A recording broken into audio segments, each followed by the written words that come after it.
dinner is served here, right with the views of the Acropolis. Join me for a philosophical chat with beautiful views of the Acropolis there in the distance. Look at that, absolutely amazing views. We are today going to enjoy a good gyro dinner with these amazing views, amazing music, people passing by, great location. It is a very heavily tourist spot, so take that into consideration. But I'm so excited. I'm paying for the views, and I'm paying for the people watching, which I think is going to be amazing. So feel free to ask me anything for this video. This is a philosophical chat. I do this special Q&A once a month for people to get to know me a little bit better. If you enjoy these videos, you watch a lot of my live videos. Usually I only stick to history, food, architecture, and urban design, but I offer these Q&As so you can ask me literally anything that you would like beyond those topics. And I think it's rather appropriate that we're doing a philosophical chat with views of the Acropolis right there, the birthplace, one of the birthplaces of philosophy and democracy, birthplace of modern Western thinking, in essence, right over here at the Acropolis, also the nearby Agora as well. So let me know how you're doing. The food is already served. I'm so excited to start eating. And no, this is not a green screen. This is real. This is an actual real view that you're seeing right now. So before we actually get into the philosophical chat parts, let's spend about 10 minutes talking about what is called the Greek taverna, taverna. If you want to pronounce it a little bit more Greek. And tavern, taverna, it's a word used in many other languages. It's a place to eat. A place to eat and to drink. It's almost like your French bistro or your American cafe. It's the place to have a good meal, traditional, and maybe have a nice drink or coffee or both. So let me show you the food, and you're gonna see more of the views as we're chatting. And I love, here in Greece, it is still allowed to smoke in restaurants. So we're smelling the beautiful smell of tobacco, which sometimes could be a bother in major cities, but I don't know. It adds to the charm of the place. So you're gonna see puffs of smoke behind me. So I am sitting over here, nice in the corner, and I got myself an Alpha beer on draft. Alpha. I got myself heated up, oven melted feta cheese. Oh, I'm so excited for that. Some bread to accompany that feta cheese with, and we got ourselves the Gyro. This is an amazing meat, pork with some pita, some tzatziki, onions and tomatoes, and I am so hyped. And there's a candle, I love it. And also there's like these lights as well, it's beautiful. And the fan as well, so it's not too hot. So let me show you the feta first. And of course they have some hand sanitizer. And a huge pitcher of water. I really appreciate that. They need to order a bottle of water, and the water is safe here. I haven't felt anything from drinking the water. Ooh.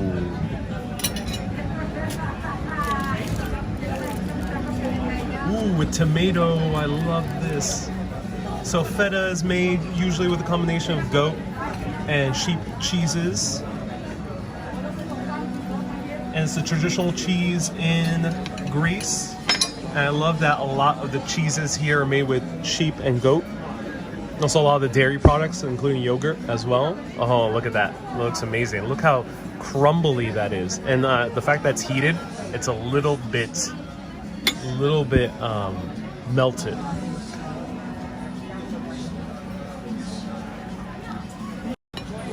So someone said after Tzatziki, who is this? After Tzatziki, no one wants to kiss you tomorrow, says Basti. Indeed, Basti. Indeed. Hello, Sarah. Nice to see you here. Happy days when I used to smoke out in restaurants, says Kay. Oh, okay, cool. Yeah. I assume Ireland has outlawed it. I think Ireland was one of the first European countries to do so, right? If I recall correctly. I know Paris was a laggard in that sense in Western Europe. Let's try this out.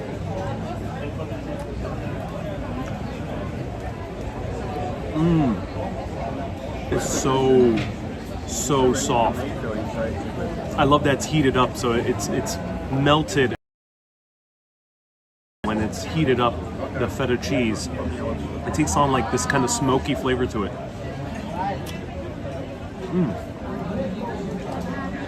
Also, the tomato adds a great contrast to the feta cheese. Oh, that's so good. So one thing I do have to acknowledge is in Greek culture, it's rather weird to eat alone. So keep that in mind when you're coming here. In the tourist areas, I assume no one's really gonna care, but you might get weird looks if you go more to the locals area, which we're not at right now, but just keep that in mind. Solo travelers. I spoke to a few Greeks and they said it is rather weird if someone eats alone. But I don't care, because I wanna enjoy it. I wanna share it with all of you a live video.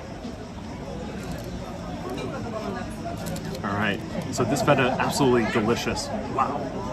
I love how soft and chewy it is. I'm gonna try it with a little bit of the bread.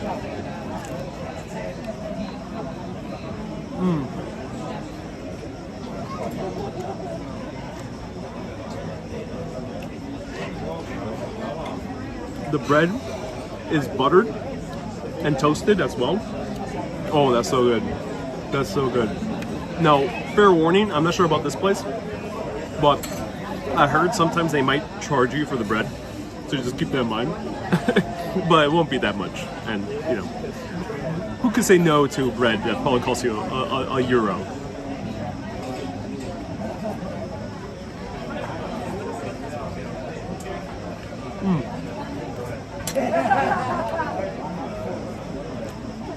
Pillow says, the look on your face is so good. Hisami says, well, you're with all of us.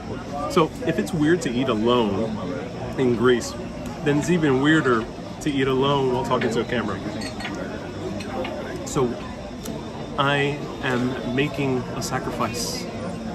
Like the great gods, some god might have made a sacrifice. Let me know which god made a sacrifice. Socrates. Socrates made a sacrifice. Made a sacrifice in the name of democracy, in the name of decency. Well, I'm making a sacrifice in the name of virtual dinners. So, just like Socrates, instead of hemlock, which is the poison that Socrates took and was killed with because he was ordered for execution, rather than hemlock, I am drinking beer. That's not poisonous, I think. At least not in small amounts.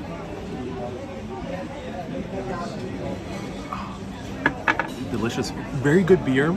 Light, so it's good for like that pint. It's not as heavy as like kind of American beers, so I really enjoy it. And it's refreshing. It has a very refreshing taste. So I think it might be a lager, a lager, but don't quote me on that.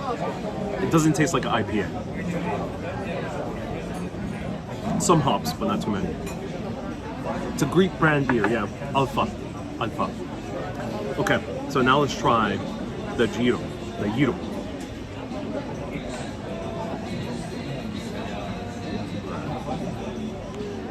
And Mirna says, lovely evening. You already self-sacrificed with food poisoning in Mexico. Indeed I did. Indeed. I don't think this is gonna be the case here in Greece. It's funny, I did a food tour, and this food tour guide, she took us to the meat market, and she gave us a warning, like a very strong warning. She was very serious about this. Very lovely tour guide, a professional archaeologist as well. And she said, be careful, you're about to go through some culture shock when we go to the meat market. And I thought to myself, I don't know. I already went through some culture shock when I went to Mexico. And it was pretty mind-blowing. And when we went to the meat market, it was the cleanest meat market I ever seen. Certain things were indeed on display, but it was in neat little stacks, not huge stacks, not wholesale, that wasn't a Costco of meat. It was small stacks of meat products. And there was a few people, and it wasn't cramped. And I thought to myself, this is not culture shock. After going to Mexico, the meat markets here are nothing compared to Mexico. So hopefully that is indicative of the food that you eat here. Let's try this gyro. Let me show it to you.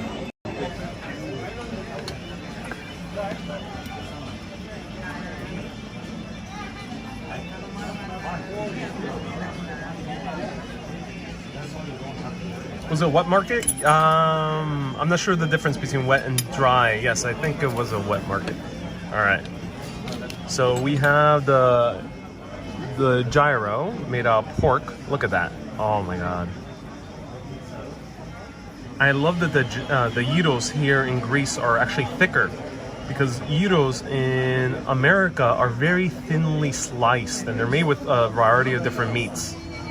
So it's like comparing a German sausage, which is usually made from one meat, to a New York hot dog. A New York gyro is very thinly sliced.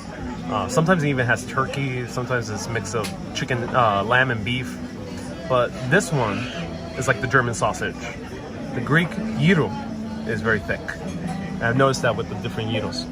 And we have the Tzatziki sauce. So I'm gonna dip this in the Tzatziki.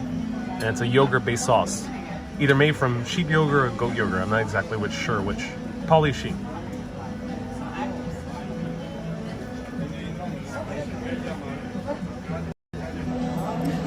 This is not real authentic gyros. So Chris, do let me know. Chris is a Greek urbanist. Thank you so much for tuning in. Thank you so much for reaching out. Let me know, how is authentic gyro? Is it usually served thinly sliced? Or is it usually thick? I've encountered a lot thick here so far in Athens. I've had 2 other gyros.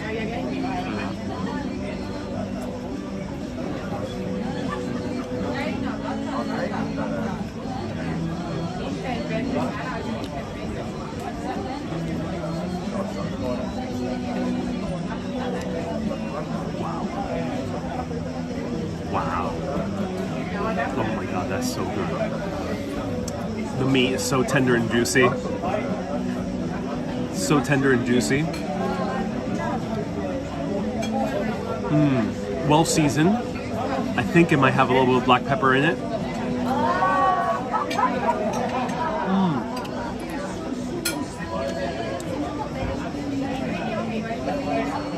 Very juicy. Wow. Hey, Panajotes says, greetings again. Thank you so much, Panajotes. Now, I just mentioned for Greek viewers, and we might be saying, but this is a very touristy spot. Yes, it is. But sometimes food is good enough that when you're with a beautiful view like this, and I say the same thing with New York, sometimes the food is good enough. It doesn't have to be excellent food. It doesn't have to be super local, traditional, like your grandma makes it. Sometimes the food is just good enough that combined with the view is heavenly. It is heavenly. That's my thinking behind it. I say the same thing with New York. Sometimes the New York City hot dog could be very mediocre. But if you eat it at the beachside in Coney Island, it's going to be the best experience ever. Or if you eat a pizza with views of the Brooklyn Bridge, it's going to be amazing, regardless of how good the pizza is. So keep that in mind when you're here.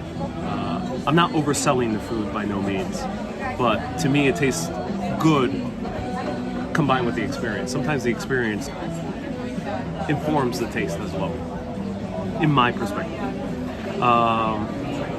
It looks surreal. Are you sure this is not painting it's not painting in a deli in Astoria, says Cynthia?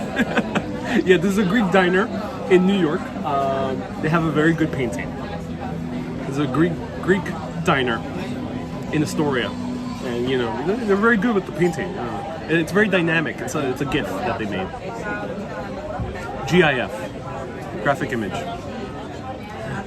It does not look real. Such beauty. Oh yeah, it does not look real.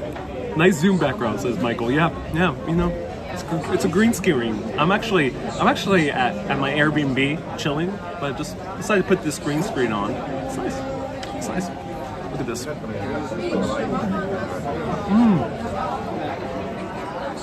So, I don't know what is the deal with the Tzatziki sauce here. This guy's super blue. It is super blue. And I'm indeed glowing because I'm surrounded by lights. So I'm at least well lit. So I don't know what's up with the Tzatziki sauce here. Because when I have Tzatziki sauce in New York, it's always very acidic. I usually need like Tums after having Tzatziki in New York. I don't know why. But here, I have not had any issues. Can anyone let me know if you're a Greek New Yorker? Let me know. Are you guys using a different ingredient? Let me know, because I just really don't know why in New York it just hits me a lot harder. And here, it's very smooth Tzatziki sauce.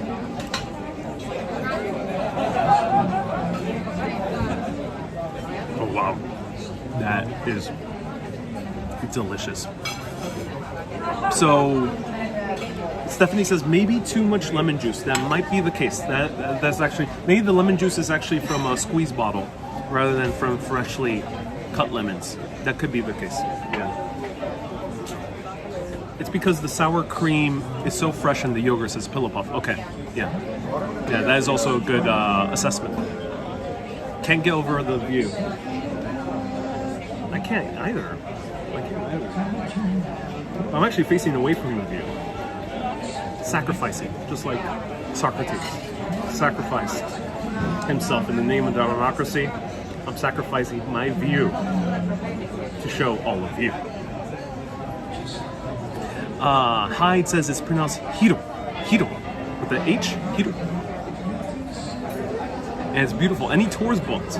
I actually did 3 tours past 2 days. And they were really good. I did it as research because a lot of the town, the neighborhood names, I don't really know how to read them. Greek lettering, and also the city is kind of hectic in terms of its design. So I decided it's much better to do my research on the streets rather than go and try to study it from a map. So that's why I did tours. I usually don't do tours because, to be frank, I usually find most tour guides boring.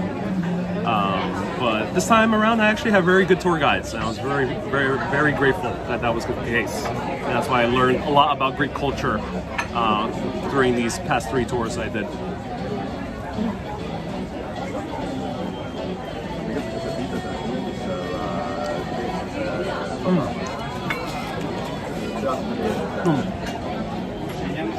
Very good. Let's try it with the pita and make a small little sandwich. Small little gyro sandwich with tzatziki and some onion. Perfect date food. A lot of onion, a lot of tzatziki, a lot of greasy gyros.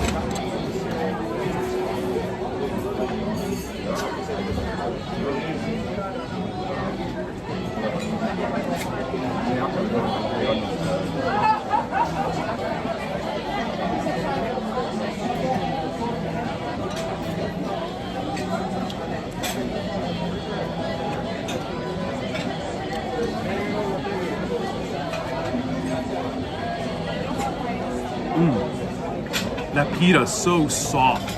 Great thing about pita as opposed to Greek bread. Someone just mentioned Greek bread is really good. Actually, yeah, I've had a good experience with Greek bread. It is very good. A lot of places I went to tasted fresh, and they do it somewhat differently. If anyone knows about Greek food, can you let me know why the bread is slightly yellower? It's slightly yellower than American white bread. American baguette or loaf type of bread. It's slightly yellower. I'm not sure why, or compared to Italian or French. And it's also like a little bit like more crumbly. I can't explain exactly what, but if anyone knows.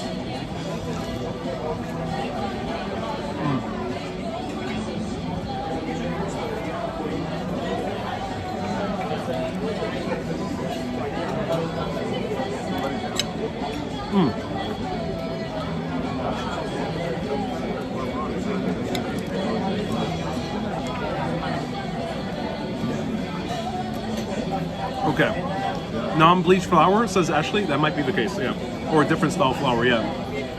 Pillow Puff says maybe fresh eggs. Yeah, I wonder if they're using eggs on their bread. Maybe. It must be corn flour bread. I don't think it's corn. That is a good assessment, but I don't think it's corn. It definitely tastes like a wheat bread. Maybe it's maize, yeah. I don't think it's corn, but maybe they're mixing corn and wheat. Mirto says no eggs. Okay, no eggs. Yeah, it's the different flour, says Patrick. Okay. Alright, so feel free to ask any questions whatsoever. This is a philosophical chat. Feel free to ask any questions you would like with the views of the Acropolis as I continue eating. Look at us, we're in Greece, as Girl in the Curl. Yeah, we are. We are in Greece. And I'm loving it. It's a beautiful, beautiful area.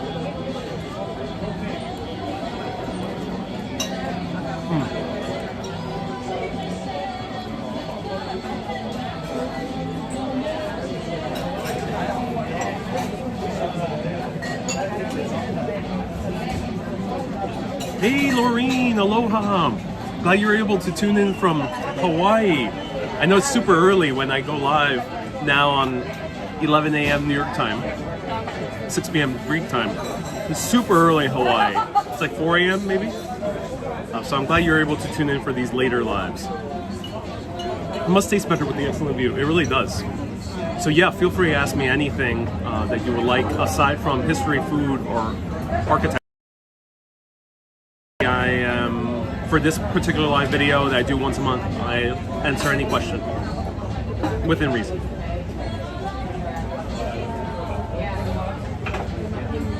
If love is blind, is it because too much mastication? Oh, hold on, I don't entirely understand that question. Would you ever take up a team on the trip, says Sarah? I already do take up a team in my Long Island episodes, which there's a very good chance that you will be seeing a few more. You'll be seeing a series of Long Island episodes with a full team behind the scenes. With my friend Cliff, who runs the Streamcast Network, in collaborations and in sponsorship with Discover Long Island. So that's really fun. However, yes, I do think I will love to take a team. I would love to collaborate with Cliff himself to do international videos, and that is our intention, to work together. And one of our highest goals, Cliff is a huge fan of cars, and of course you already know I'm a huge fan of history, architecture, and food. We want to cover Formula One racing in Monaco, and that's like our highest goal as a team, Urbanist X Streamcast Network, to make a crazy fun multicam, very crazy high budget live video series. So yeah, in that case I will, but will that be a full-time thing? I don't think so. I still want to make videos on my own. So Urbanist might become more bigger, but I want it to become also, I wanted to stay as a thing I could still do solo. So Daisy says, I'm breaking up. Are you guys able to hear me? Let me know. Are you able to hear me? Is it a good, steady service? You could come to Montreal for service, yeah. So that's like our highest goal for us as a team. But I'm sure we'll be able to do many other places. So if you do want to see more collaborations with Cliff, right now, go to Instagram and go to Discover Long Island Instagram and tell them, DM them or say hi, or go to the collaboration we did on YT, on the Urbanist YT, to the Port Jefferson episode, and say, hey, I really love this episode for whatever reason. Let them know. Let them know. And then we can continue having an awesome sponsor like Discover Long Island. Sami says, I'm hearing fine. It might be the background music, yeah. Phil's hearing okay as well. Devour that like button. Yes, devour that like button as I'm devouring this.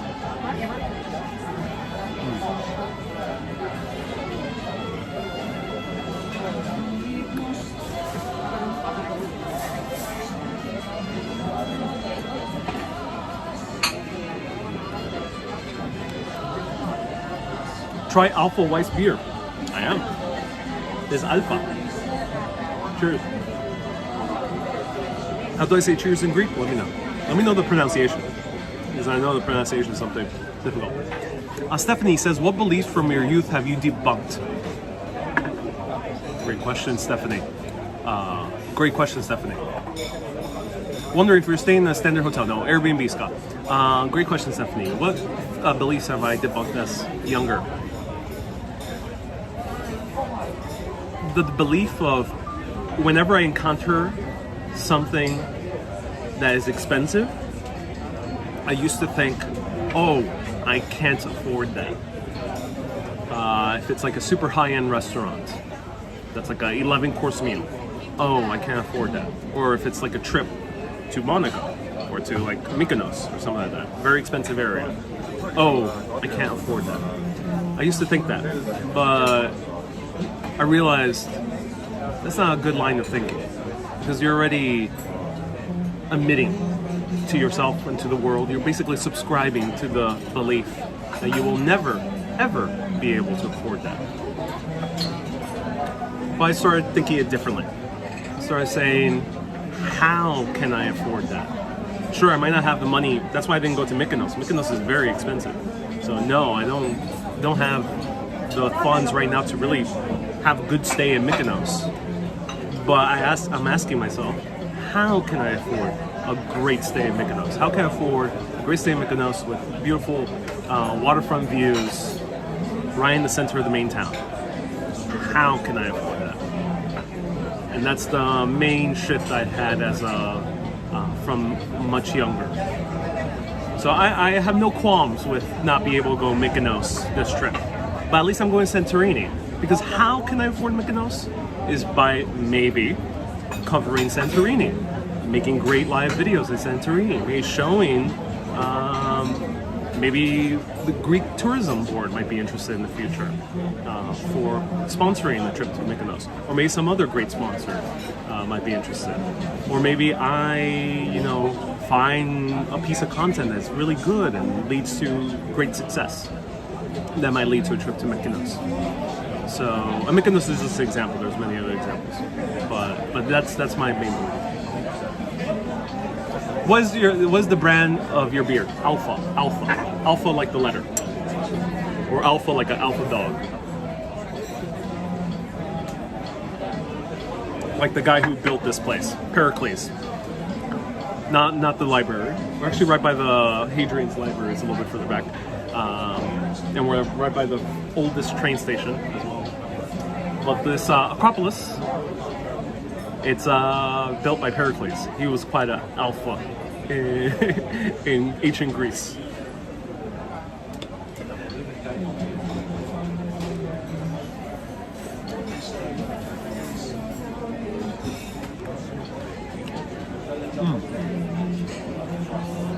What surprised you the most when you got here?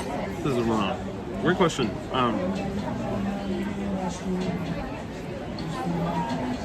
Great question. I know so much of Greece because I've seen so much of it, but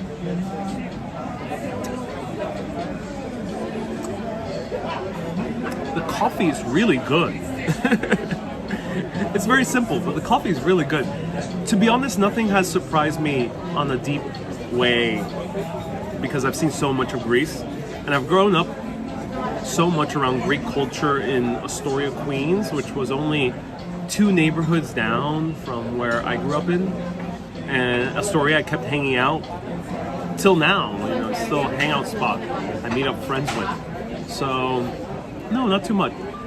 Though I would tell you what, I usually don't do tours because, as I mentioned, I usually find them boring. Ironically, because I'm a tour, basically a virtual tour guide in some senses. It's like a writer usually sometimes doesn't read other people's work. It's like me with tours. I neither really like watching other YouTube's videos like this or going to other tour guides. But that said, I did go to a few tours, and what I was surprised is how easy it is to meet people. I met some amazing people. at these tours. We hung out, had drinks afterwards, and I met another group of people in another tour. And I could have also gone cocktail hopping with them, but I was already hanging out with another group of people. So I had like a choice to go with a few different people. And it was really cool. It was really cool to just meet people very easily on tour groups. So tourists can be very friendly. At least the people I met were from India, from America, and British. And they were all very friendly.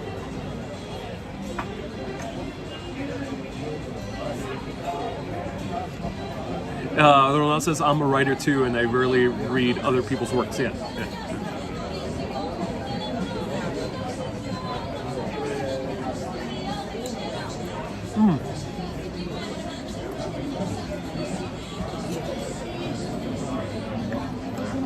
One other thing I really love about Greek culture is I'm not going to be rushed. There's a good chance I'm not going to be rushed.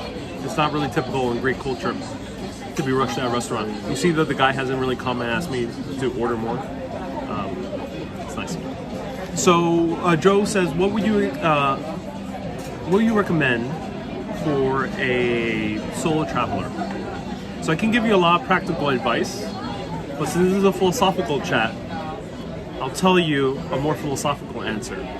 Actually, I'll give you both. Practically, if you're a solo traveler, don't be afraid to wander. Follow your intuition. So if you're wandering through the streets and it feels bad, it feels negative, it feels weird, it could be the most beautiful area or it could be the worst forest area. If you feel weird, don't go. But the opposite also happens. Follow your intuition in a good way. If you feel really good, it could be the poorest area or it could be the most richest area. If you feel really good or anything in between, go there, check it out. I would say adjust a little bit to the fashion of the country you're going to and you'll have an easier time. So don't change who you are. I like colorful shirts, so I'm gonna still wear them. But if I go to certain countries, I might not wear pink. I don't agree with those countries' beliefs or laws, but to make my life easier, I'm not going to wear pink in certain countries. This is not one of them. But there's a few countries out there I wouldn't wear pink. There's some countries out there I wouldn't wear a flower shirt. Doesn't mean I'm changing who I am. It just means I want to experience the country a little bit easier, so I would wear maybe something a little bit simpler. I haven't been to those countries yet. I won't name any names, but you might already know which ones those are. Another thing is, if you're in Europe, well, something a little bit more practical is, if you're American, basketball shorts and maybe a Yankees cap might not be the best way to fit in Europe. Again, don't change who you are. You might love baseball, you might be super into sports, you might be really into comfortable clothing. But do consider to think about the comfortable clothing. Oh, there's a little cat over here. I get distracted. Oh, he just went over there. There he is. He's chilling. It's little Hadrian. Came to us again. So as I mentioned, if you're American coming to Europe, be comfortable, but rather than wearing those kind of Air Jordans, maybe consider wearing Converses. And it's a simple change. You're not gonna get you're not really changing yourself if you decide to wear Converses. But the reason why you should wear Converses in Europe, in many parts of Europe, is because you're gonna fit in a lot more. You're not gonna stick out as an American. Which, of course, is not a bad thing to be American, but sometimes it's a little bit easier to fit in. Sometimes it's a little bit easier to adjust to the country you're at.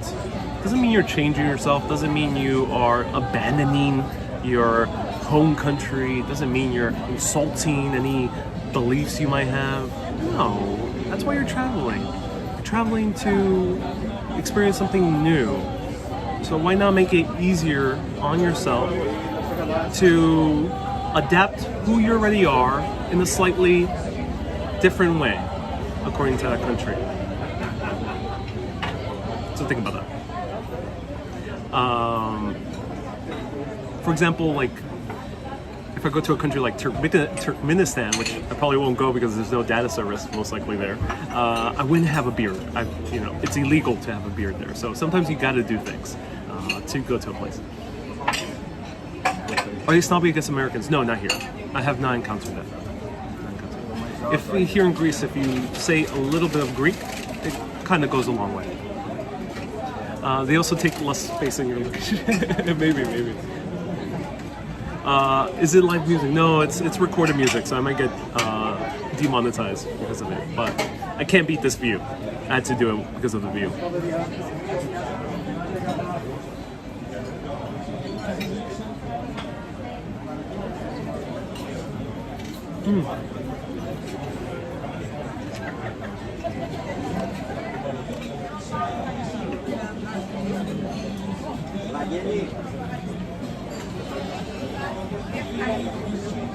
The cat is around. Sarah asked, what's your favorite Greek goddess or god? Favorite Greek god, male, is Dionysus. I've always been the person who loves pleasure. I love indulging in the beauty of life, and I have no qualms with having a good drink while doing so. So I really do relate to Dionysus. In terms of goddess, I really like Athena. I don't know, something about Athena is so cool. She is, no wonder this city is named after her. She's logical, but also caring and warm. She is fearless, but also vulnerable. She kind of handles that masculine and feminine in a very beautiful way. So let me know what's your favorite god and goddess. The beer's on me. Thank you so much, Penejotes, for the beer. I really appreciate you.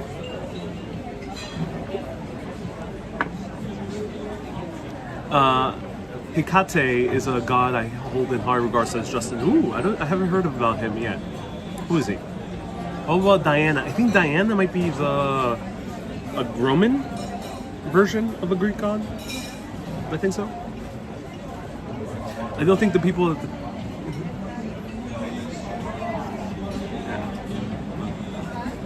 beautiful views. I can't do much more residual. Beautiful views. My deepest apologies about that. Beautiful views. I can't.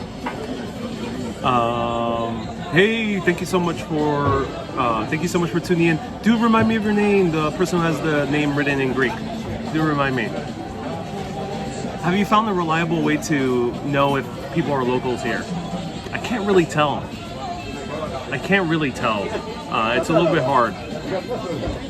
Greeks do like to hang out in big groups, so if you see like a solo diner, it might be someone who's not Greek. So that might be one indicator. Another indicator, of course, is going to be clothing style. You don't really see people wearing here athleisure, as far as what I've seen. I haven't seen too much like sweatpants and Air Jordans and things like that. So you might be able to tell in that regard, or yoga pants for women. So that might be an indicator of who's Greek or not. Diana is the Roman goddess, of hunt. Thank you so much. Who was this? Donald, thank you so much. What is the name of this restaurant? I don't know. I will tell you. I just picked the one with the most beautiful view and the one where the guy wasn't aggressive. A lot of the restaurants here on this row, the people there are like kind of beckoning you in. But I just got a good vibe from the host. The guy wasn't trying to hustle me in. I looked at the menu. He's like, "Take your time." That's what he said. Take your time. And I'm like, "Okay, cool. This is it. I'm gonna take so much time that I'm gonna make an instant decision because you seem cool." So that's why I chose it. But there's like a bunch of restaurants here, and I chose this one. So I'll tell you the name at the end. Alicine, nice to see you here. Welcome, Alicine. Ariel, you look like a movie star from the 1930s. Just realize that the hairstyle, your glasses, which are quite fashionable. Thank you so much. Thank you so much. I really appreciate that compliment. Thank you. A movie star for the 1930s. You know, Gregory Peck, the famous actor from To Kill a Mockingbird, had this same style of glasses. Same style. Tortoiseshell colored glasses, round like this. So, thank you. I appreciate it. It looks full. Yeah, it is very full. It is very full.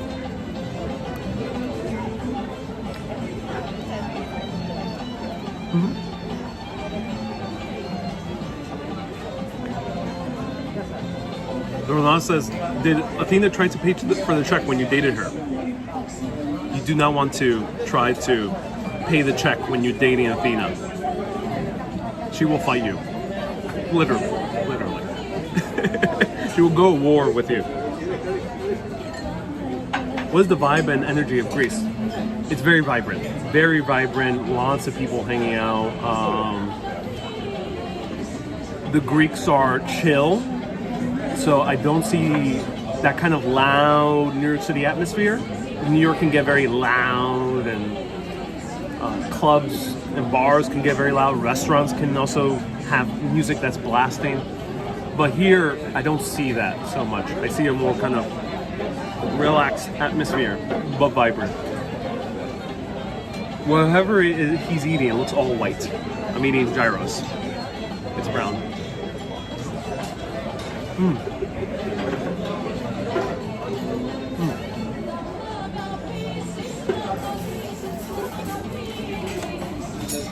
Queen Mother asks, is Greece diverse? Diverse amongst Europeans, yes. I see Americans here as well, white Americans. I don't see too many people from Africa. I don't see too many African Europeans either, Afro-Europeans. Don't mean to make a specific distinction, but you know that's what I am noticing. I just don't see too many. And I don't see too many Chinese here as opposed to other cities like in Italy. I saw so many more Chinese and Koreans as well. I don't see too many Chinese or Koreans here, also as compared to like London or even Paris. Paris has a lot of Chinese. And not that many Hispanics either. Yeah, so not that many Hispanics. George says your tan is settling in. Oh, great. I'm wearing a lot of suntan lotion.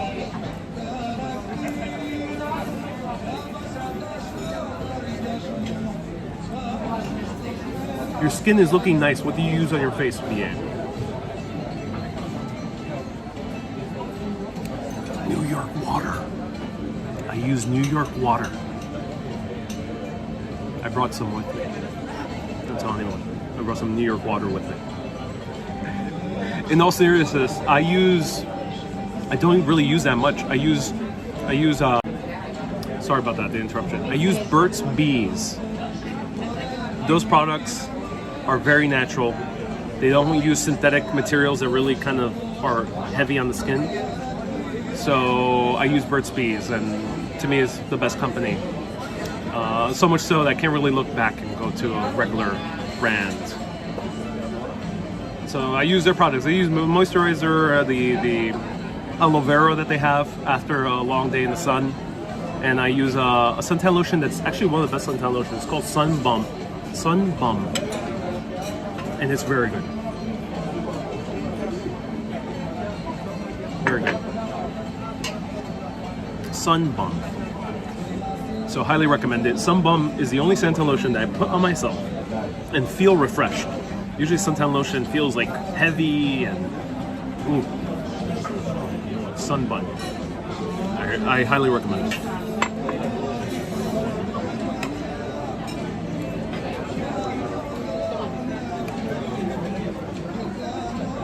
What's Greek breakfast? I don't know. I haven't woken up early enough to enjoy a good Greek breakfast. I'll let you know tomorrow. Nike is the god of something. Something speed. Yeah, let me know who's Nike, the god of. Homer recommended olive oil on your skin, says Robert. Really? He did? He did? Do you prefer food in Mexico or in Greece? Good question. They're different. They're very different. So there's not that much overlap. A lot of corn in Mexico, more wheat, more barley and wheat here. Lots of sheeps and goat cheese here. Over there in Mexico, of course, they use more cow. Not too much of a difference. I mean, not too much overlap. I would say I feel more calmer. My stomach feels more calmer here. In Mexico, it's a bit more risky. But in terms of unique food, Mexico. Like really good high quality food, there's plenty of. And there's also the street food that some of it is really tasty and really good quality. Here, it's a little bit more, things are a little bit more similar. Greek breakfast, oh, I like this. Egrego, which means the Greek, says Greek breakfast is coffee and a cigarette. Indeed it is. Indeed it is.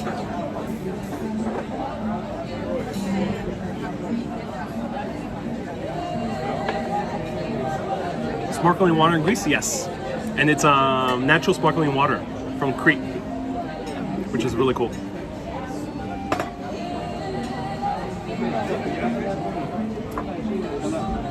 Matt says, goodbye everyone, I don't have any philosophical questions. I will watch Belgium versus Italy. Yeah, enjoy it, Matt. Thank you so much for tuning in for a little bit. So how do they go coffee in Greece? I don't think they do. They buy it from other countries. I don't think you can make coffee above the equator. Or there's a line, it's above the equator, but there's a line a little bit more above the equator that you can't really make coffee. Can you drink tap water in Greece? 3 days in, drinking tap water, I feel good. Zero problems. Feel regular and good. Nike is the goddess of victory. Oh, cool. What do you eat on the plane ride? Oh, they gave like chicken masala, which wasn't really an Indian version, or it wasn't like the Italian version, I mean. It was like very American with mashed potatoes. It was basically a TV dinner, what we call in America, but it is frozen dinner. I would suggest trying coco resti if you find a good rotisserie. Ooh, cool. Okay, will do.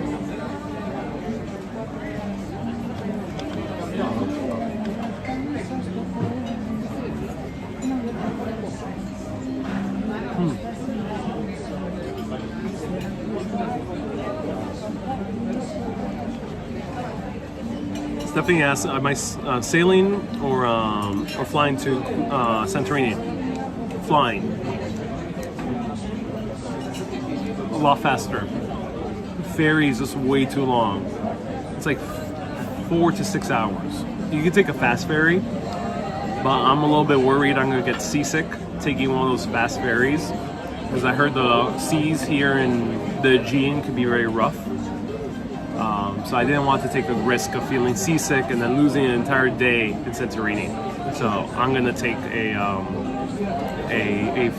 flight to make my life easier. And yes, there's an airport in Santorini.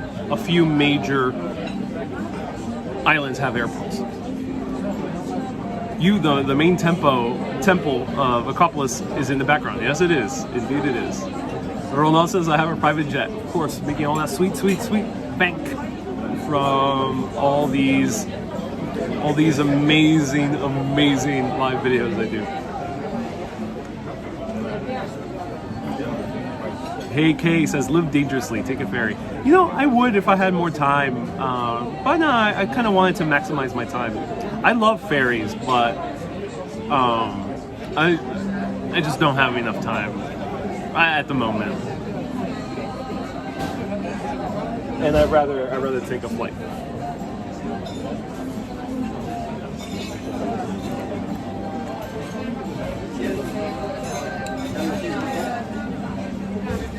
I'm taking Aegean Airways. I think I'm taking Olympic. So I might be going on a propeller plane. I think literally, I'm not entirely sure.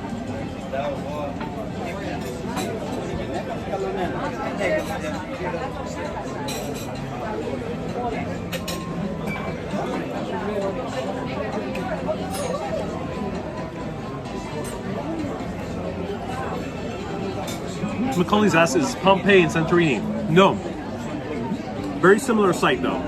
Pompeii is in Italy, and right by the city of Naples. There is a place called Aguatiri in Santorini that was an abandoned town that was buried under pumice, volcanic rock, volcanic ash. I will be visiting that, and it is the potentially the origin of the Atlantis myth. Potentially the origin of the Atlantis myth. Does it cool off at night? Yes, it does. I feel pretty chill in both terms, so both ways of the words.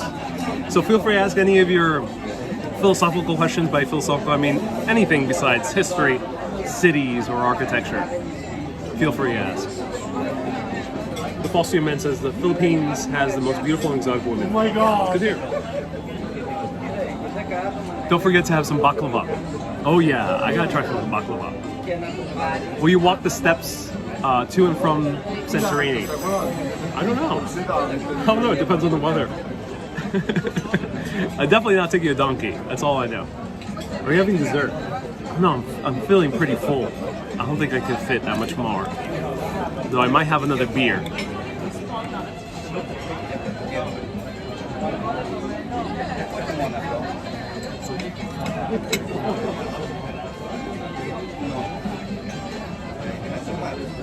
The cat is still wandering around, waiting for some food. This is going to be a special live video. And Lisa, nice to see you here. Yes, I'm already eating my gyros. You don't? That's what I'm eating. Yeah, indeed. Scott, indeed, the person is, indeed. That was my next question. Why no donkey? To Stephanie. No donkey because I am... Let me see if I can get this person out of frame. No, there's no way. No way. Okay. No way. Person would have to just deal with it. They could switch. They could switch seats if they want to. Fine Bone says, "Oh, enjoy yourself. This looks wonderful. So long with Socrates' uncle, great uncle, who told him about Atlantis." Interesting part of the story. They have Greek papustacinis. Ooh, I don't know how to pronounce that. Around town. Ooh, New City Cherry Grove. I don't know.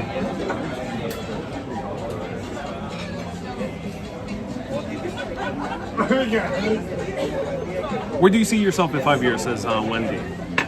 Great question.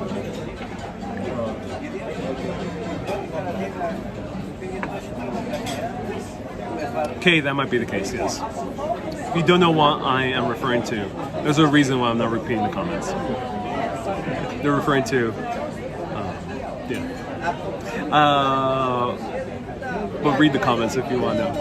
Panajotes says, for the next beer, thank you so much, Panajotes. Chug. Here in Greece, we take it slow. You know that, Panajotes. Thank you so much for the super chat. I appreciate you.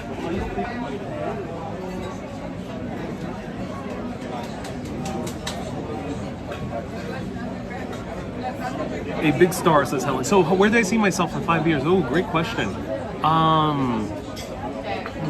Great question.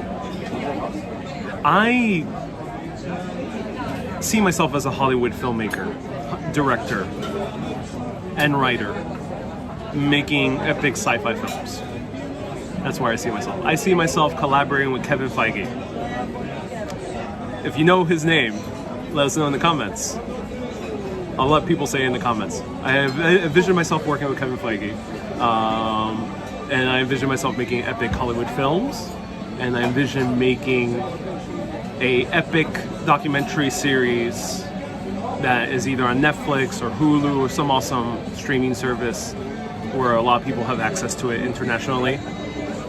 That either covers what could have been a civilization far older than 5,000 years old, something that could date back up to 13,000 years or more of ancientness. And there's many theories about that, like the story of Atlantis, but there's a lot more than that. The Great Flood is another thing. So all those stories kind of lend to a good question.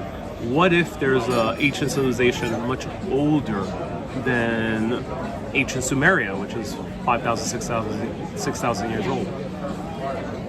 And we'll make an epic documentary series. And I don't intend on making a documentary series that is trying to find an answer necessarily. I don't care about the answer necessarily. I just find the question very intriguing. I want to ask better questions. Macaulay says, yeah, I'm not going to read what Macaulay is saying, but maybe.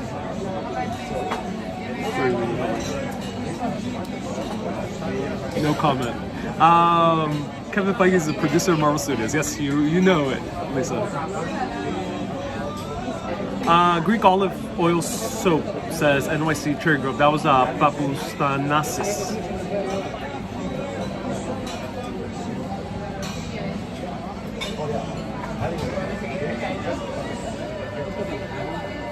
Yeah, it's always a shame when that happens.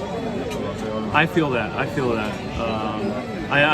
I know the feeling. It is a terrible position, being friend, family, significant other. It always kind of sucks. India is the oldest civilization. Yes. Well, that's a good question. Is India the oldest civilization? I haven't really looked too deep into the history. Do let me know.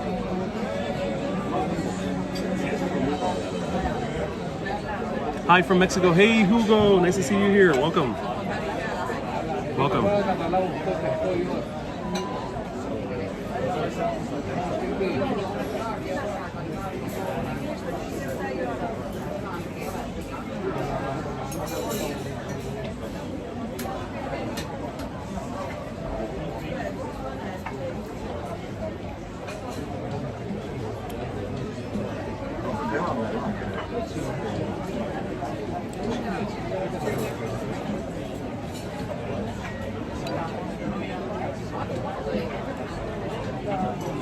Any other key ruins around here? A lot. The Temple of Hadrian, the Roman Agora, which we visited, and a lot of others.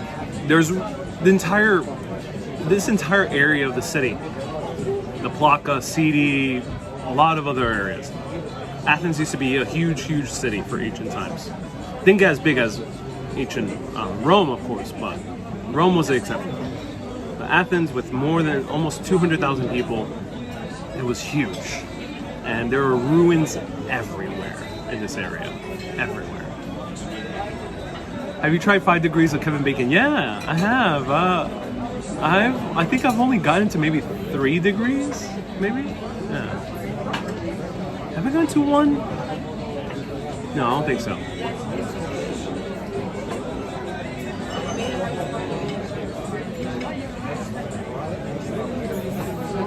Ashley, that'll be funny. That'll be very hilarious, Ashley. Did you turn off the Agora? Oh no. Okay. I mean the Acropolis? No, it's still lit up. Good. Mag says you will, Ariel. Oh cool. Thank you, Mags. I appreciate that.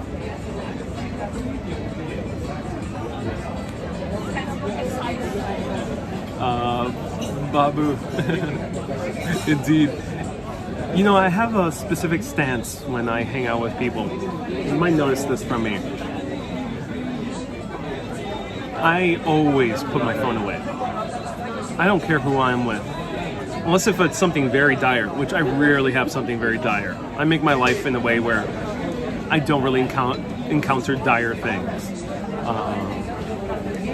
So I have the habit to always put my phone in the pocket. I never take it out when hanging out. I never put it on the table. That's a big no-no for me.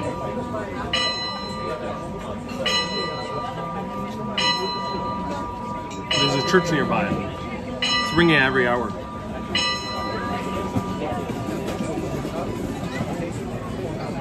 but I have that habit.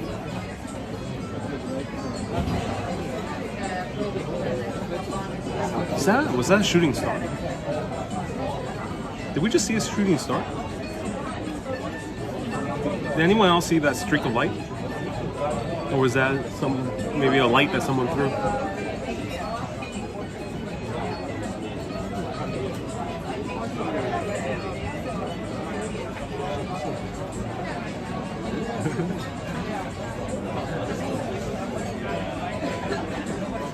Hyde says it was. Saw one earlier.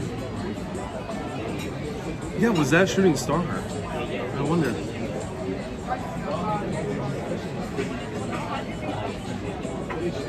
Make sure you go to Glafada. Glafada? Don't know how to pronounce that. But yes, I might go. Stay tuned. It was a bug, says Barry. A few people say yes, it's a shooting star. So some people think it's a shooting star. Ronald believes it's a UFO. Might be. Who knows? Might be all three. Might be a buggy UFO that is on the shooting star. Might be all three. Mag says it was a bug. And Grego says it's Glifada. Okay, so I'm glad you're mentioning Glifada. I did not have any plans to go to Glifada, but I might go. Because there's an urbanist out there who wants to give me a tour. So stay tuned. Might happen. Might happen when I come back to Athens after Thessaloniki. Either way, make a wish. Yes.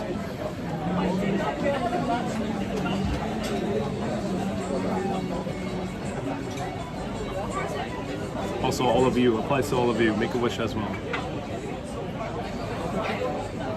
Espiel says, I think it was a bug. Sorry, not a very romantic kind of get.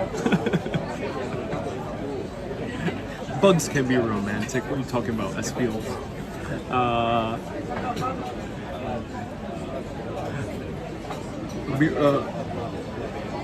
I'm loving all the comments here. It's amazing. Great conversation. This is why it's so much fun doing these kind of public chats. I wish for avocado toast, says I don't know. I had one earlier this morning. Check out my Instagram stories. I'm posting like extra snippets of the city where I really don't need to make a full video on it, or can't really cover it on a live walk. Check out all those extra bits and ends on Instagram. Urbanist Live.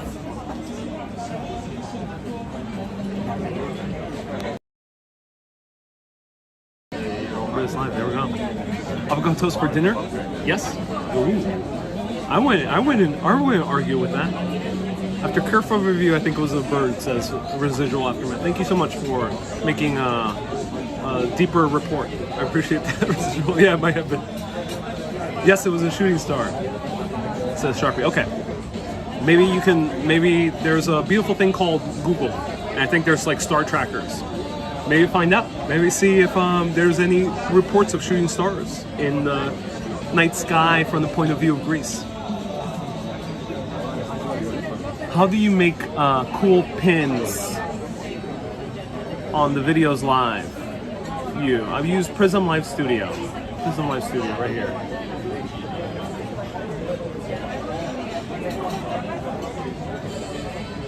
Elizabeth, it's serious. Yeah, it's serious. It's serious. But yeah, for me, when I hang out with people, it's a big no-no to be on the phone and leave the phone on the table. Big no-no.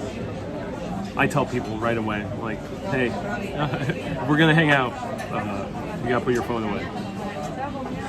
Of course, I understand seeing momentarily checking out your phone, but here's the line. The bells are sacred. Are scared the birds away and they flew off, says Residual Aftermath. Okay, Residual Aftermath. That is a compelling theory. I like that. I love to dress like Indiana Jones going to places like this. Ariel, you make the sweet and soothing swirl. Oh, thank you so much, Alicine. Alicine is so kind to give a very generous $20 super chat. Everyone, give a bunch of hearts to Alicine. Alicine had a little bit of trouble trying to find how to do a super chat. And it's understandable. Sometimes these platforms can be a little bit confusing. I understand that. And I'm glad that you figure it out and we're able to give a super chat. So I really appreciate you going through the effort of figuring out sometimes the tricky parts of YT. So thank you so much for listening. I really appreciate that. That's a very generous super chat. Covers also an extra beer, just like Manajotas did. All right, I think it's time for that second beer. Let me see if the guy comes. I'll see him around.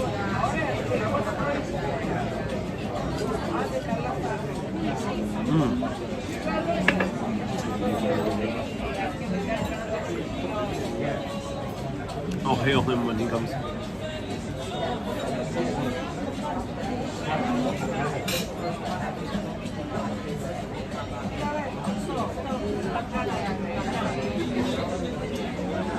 I don't know. Let me know what you think. Great question, Adrian. Irene sent 50 stars. Thank you so much, Irene. I know a few Facebookers also figured out how to give stars. Thank you so much. Did we just see another shooting star? I think that's someone's throwing those light up things. I think that's the case. Where are you going after your Athens trip? Santorini, Thessaloniki? Myrna. Marina. Great question. Is the city noisy at night like New York? In some parts it is.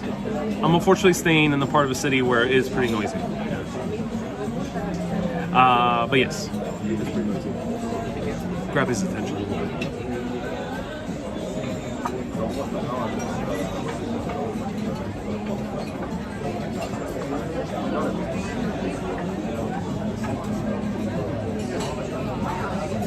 Do you have another draft beer? Yeah.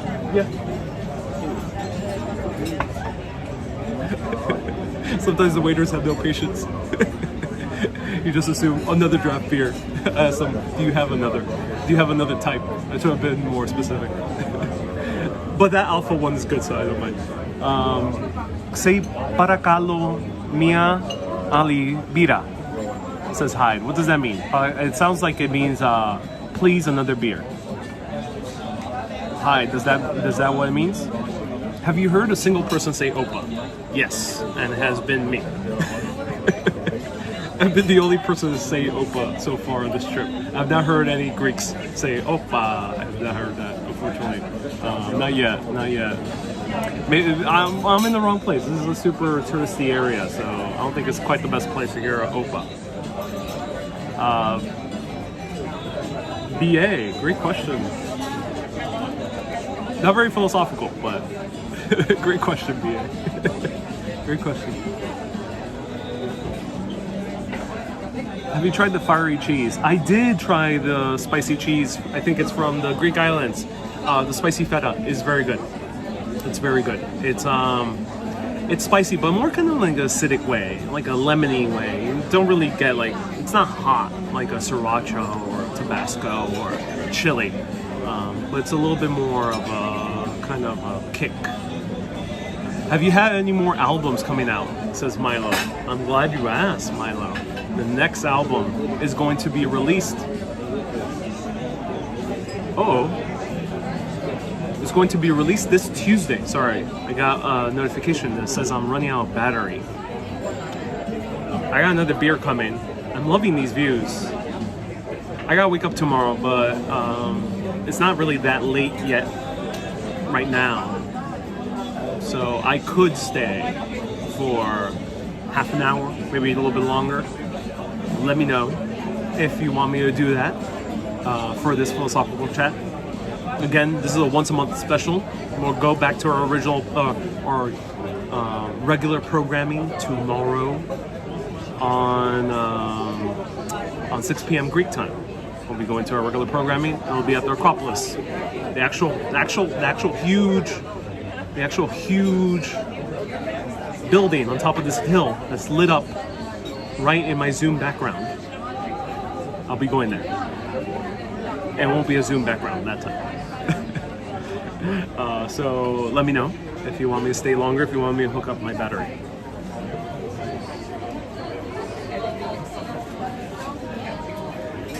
So on Tuesday night, I don't know the time yet, you'll see the time announced, the new premiere, or Tuesday Greek night, the new premiere of the third album.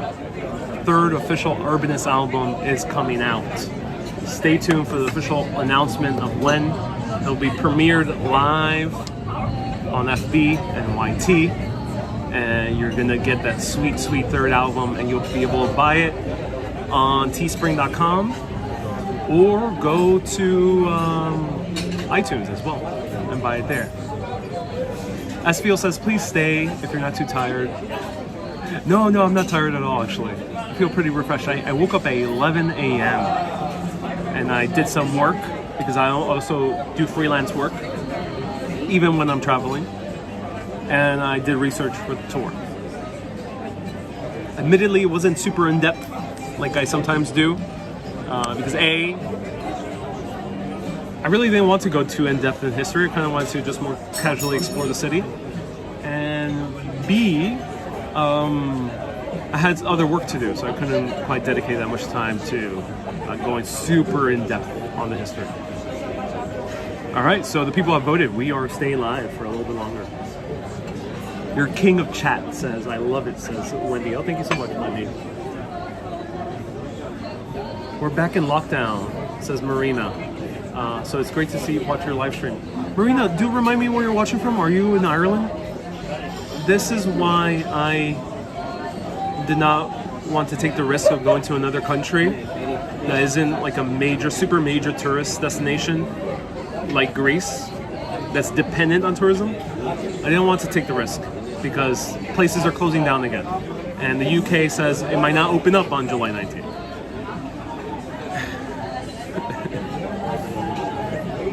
Yeah, it's frustrating because I really want to go to the UK and Ireland as well. Hello, Isabel. Welcome. Mags left a $10 super chat. Mags, you are so generous. Thank you so much, Mags. Mags is also a moderator, so thank you so much, Mags, for the $10 super chat and also for moderating, keeping the good vibes in the comments. You're so amazing. I believe the Acropolis is the hill containing the structures. It is. So the Acropolis is the hill. The people call it already just generally the complex, including the buildings, the Acropolis, but technically the Acropolis is just the hill.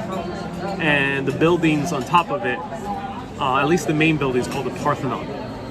You'll learn more about it tomorrow. Do you fly direct to Greece? I did. New York has a lot of direct flights to a lot of places. Is this live, Michael? No. But I always know Michael's tuning in, so I knew that I had to say at least hi to at least one Michael out there in the world. So you are the lucky Michael. Thank you so much for tuning in. Glad I found your channel. By the way, how is the coffee there? Excellent. Excellent coffee. As punchy as Italian coffee. And I just can't get enough of it. It's amazing. And I love the Freddo espresso. You know, shakerato, I encountered in Italy. Sometimes the baristas in Italy would give me a eye roll when I asked for a shakerato. They're like, oh, shakerato. It's like, oh, you're asking me to do more work in this busy coffee bar. Because Italian coffee bars get very busy. But here I don't get weird looks for a shakerato. Or for a Freddo espresso, which is basically a Greek shakerato that's whipped instead. I get zero weird looks. And it's very nice, actually. Fidesto. Yeah, doing a video. Yeah. Nice. Thank you. Very beautiful restaurant, very good food. Thank you very much. And after? What? And after the TripAdvisor. Wait a minute. Okay, yes, definitely. He's about to pull up the TripAdvisor. That's cool. Jose, that's the waiter. That's the waiter. How does Nightbot know we're in Athens? Magic. Magic. Hello, Mr. Waiter. Yeah, I gotta clean my lens, so bear with me for a little bit.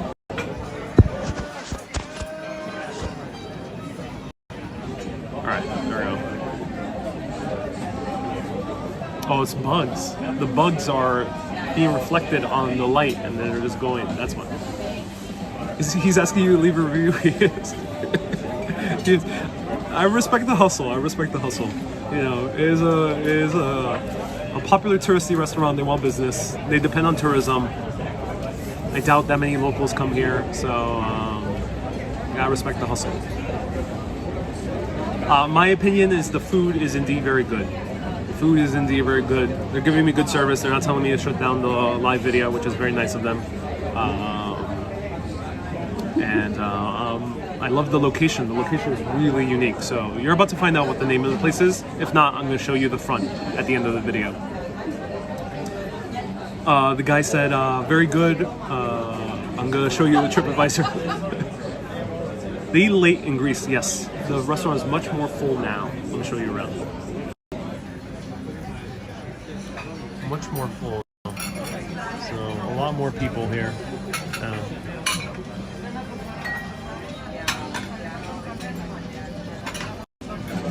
Vasilios, I already know where you are. Vasilios, yes, keep it to yourself.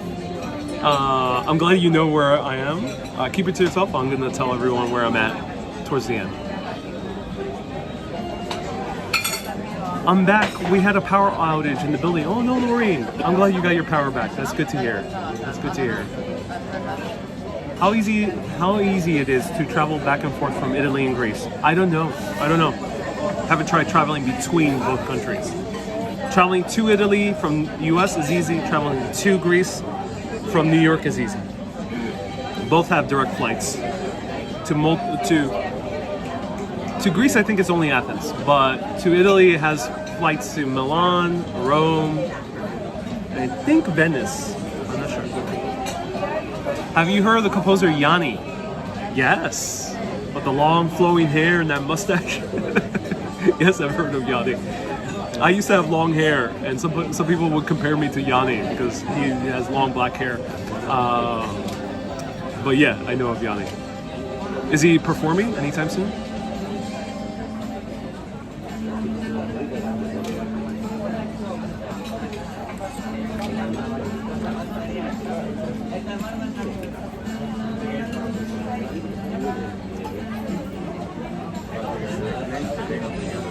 If anyone sees a repeated question, feel free to summarize what I said in the comments. How's Greece treating ya? Tongo, nice to see you here, Tongo. Greece is amazing, man. Tongo is a fellow Puerto Rican vlogger. Tongo, I mentioned this before, and I mean this genuinely. I keep thinking about Puerto Rico. So there's a very good chance I'm going to be reaching out to you soon. I don't know when, but there's a very good chance I'm going to reach out to you. So yeah, Greece is really, really treating me well. It's a beautiful, beautiful city. Highly recommend visiting it.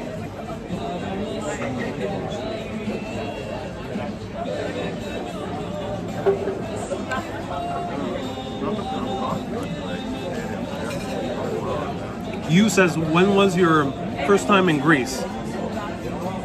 First time in Greece, back in 2015. Was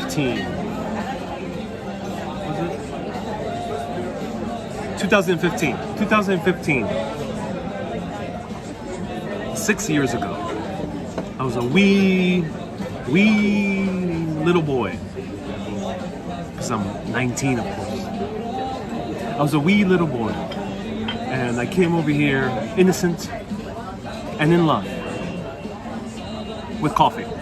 Because the first memory I had coming here to Greece, to Athens, was stepping off the plane. I was pretty tired because it was a connecting flight from Budapest.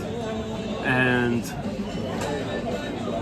I got off the taxi coming here, and I remember going to the beautiful neighborhood of City, which is nearby, and seeing this beautiful coffee shop underneath the canopy of trees. And the coffee shop is still around. It's called, forgot the name. I'll pass by it when I do a CD tour. Underneath this beautiful canopy of trees, and I ordered this amazing, I think it might have been Americano or something like that. And I just fell in love. I fell in love. Yeah, that was love at first sight. Or love at first sip. And when I explored, I only had 2 days. I went to an Acropolis tour. I was blown away. I actually encountered another great tour guide when I took a tour, when I did that back in 2015. And I was blown away how there was so much ancient ruins back then. Hey, Gabriel's Traveler is at Greece at the moment. I heard. I don't know. I don't see him too much. I know he's done so many Greek videos because he's done Greek videos many years ago. Angela, great question. But yeah, I don't watch him too much. Yeah. But it'll be cool if we can meet up. That'll be nice. It'll be nice to meet a fellow YouTuber. Always nice to meet a fellow YouTuber. Do they have Uber in Greece? They do. So they have, technically not. They don't have Uber in the sense of the America where it's independent contract drivers making their own money on Uber. There's no Uber in Greece, but there's Uber Taxi. That means the taxi services in Greece have opted to be in the Uber app. And that's your only choice on the Uber app. Good thing about Uber Taxi is you reduce the chances of you being scammed by hailing a taxi out of nowhere. So for example, I met a tourist yesterday from the UK, and this person paid 57 euros to get from the airport to her Airbnb in City. I'm staying around the same area, and I paid only 35 euros. So I paid almost $20 cheaper to go to the same location, around the same location. And she did not use Uber Taxi, she just hailed the taxi. So she didn't get ripped off too much, but she definitely got ripped off of about $20. Somehow the guy added a fee or something like that. So I don't know what they did, but she was charged a lot more. So I would recommend Uber Taxi. You're still using their taxis, you're still giving money to the local economy and to the taxi businesses here, not Uber. Maybe Uber is taking a very tiny cut, but it's probably very tiny compared to American Uber.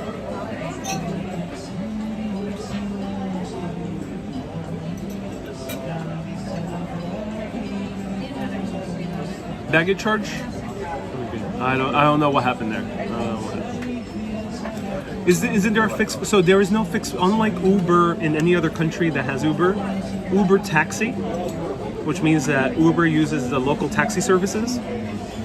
They don't have a set charge. They'll tell you an estimate, and it'll be pretty accurate to the estimate, if not lower. So you don't have a set fee. So if you encounter big traffic, or if the driver decides to go on the longer route, you're gonna be charged more. So, but you can trust Uber Taxi. This cat is persistent. he's under my leg. Was under my leg. What was the laugh I heard? Yeah, right over there on the other side of the restaurant. Will you time travel back to ancient Greece? Maybe. Stay tuned. That's a great question, Nicholas. Maybe we'll go through a portal of Hades. And after? Yes. With the TripAdvisor. Oh, good. Yeah. Is me, the George. What's your name? What's your name again? George. Ariel. And? Ariel. Ariel. Nice to meet you. Well, thank you so much for a great service. I appreciate it. And definitely will show this. Thank you. Yeah. It's very nice. George was the waiter. I'll show you the QR code towards the end. And I don't mind it. I'm getting good service with a nice waiter, and I don't feel like I'm going to get ripped off. So I'm more than happy to show the QR code. So Uber is cheaper in India than taxis. It is? Interesting. Yeah, Uber is cheaper in many areas of the world than taxis. That's why I use Uber. Of course, it's much more complicated. There's a lot of politics and a lot of economics and all these things wrapped up into using Uber. But I'm just a traveler who wants to have good service, not get ripped off, and get a taxi within a reasonable amount of time. So I'm going to use Uber. But you do you. whoever you are that might be right now raging at their keyboard. How dare you use Uber? Blah, blah, blah, blah. Do you know if there's a statue of Harry Truman in Athens, says Vasilius? Why would there be, Vasilius? I don't think America was really... Were they responsible in helping Greece during World War II? Directly? I don't know. Vasilius, great question. I don't know. Good question. If any Greek viewers are out there, are there any statues of Harry Truman or any other foreigner that's not Greek? Are there any statues? How long will you stay in Greece? 18 more days. In PR, Uber basically works in San Juan, and that's it, says Tongo. Yeah, that's the downside. George says, Ariel's just a shepherd boy who wants to travel. Yep, just like The Alchemist by Paulo Coelho. Read that book if you want to read about travel. It's a very great book. Do you like Greek music? I'm loving the music right now. It's amazing music. I can't wait to maybe see it live. There was a few other restaurants where they had live music, but I checked out the reviews and they seem terrible.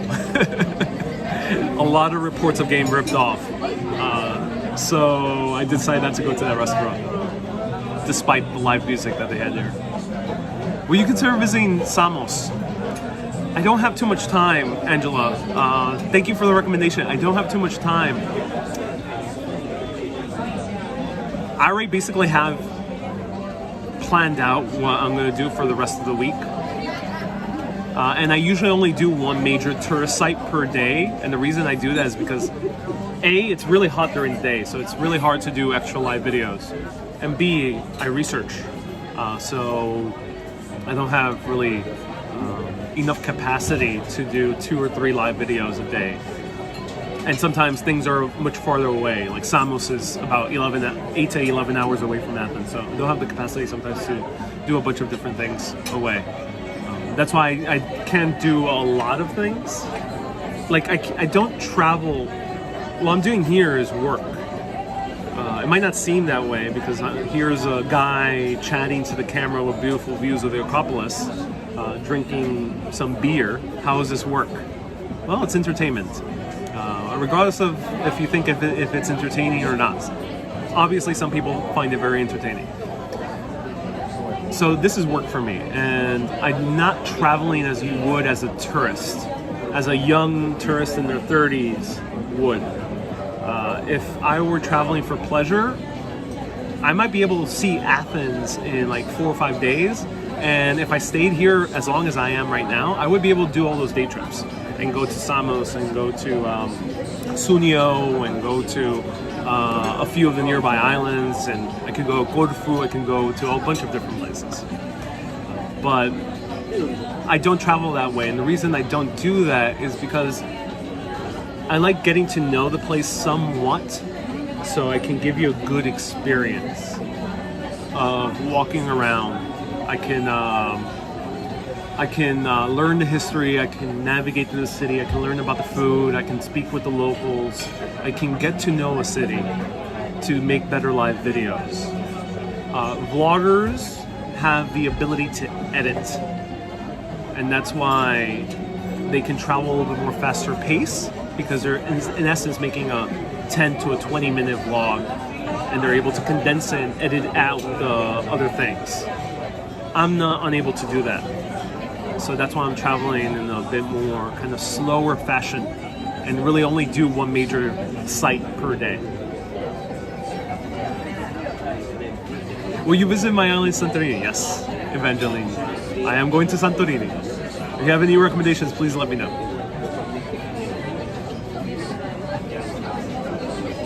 Dude, that's what I've been doing since it all started. Pleasurable adventures with peace. Yeah, right. Pleasurable adventures. It's a good way to travel. Even if you're not working like I am, it's a great way to travel. Editing is a chore, says Macaulay. It is my least favorite part of the video production. I don't really like editing too much. Take the museums, tourists. Rose Perry, I think you were saying take us to the museums. I'm not sure if I can video at the museums. some places have very strict rules when it comes to filming, so I might not be able to. Unlike in London, it was a lot easier. Paris was easier. Italy was very easy as well. They didn't mind the camera, but I have the feeling Greece might not be so easy to video in the museums. Maybe, but I'll give it a try. Have you drank ouzo yet? Ouzo. Is it ouzo? No. Alicine, what did you ask, Alicine? Ask again. I might have missed your question. Okay, I'm now, no more questions about history, food, or architecture, or about the trip. Ask me anything beyond that. So this is a philosophical chat. This is a Q&A. You can ask me more of the practical questions when I do my live video tomorrow. Now, you can ask me anything, or when I do more food videos, ask me anything beyond that. I will only answer questions beyond those topics. So, anything else that you would like.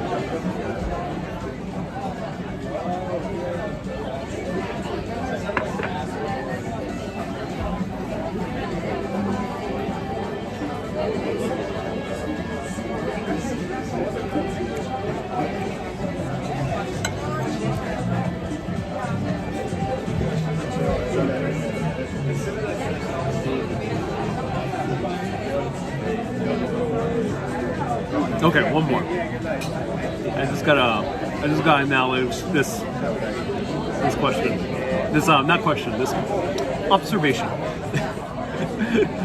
of the things that are happening. Okay. Alright, that's it. Are there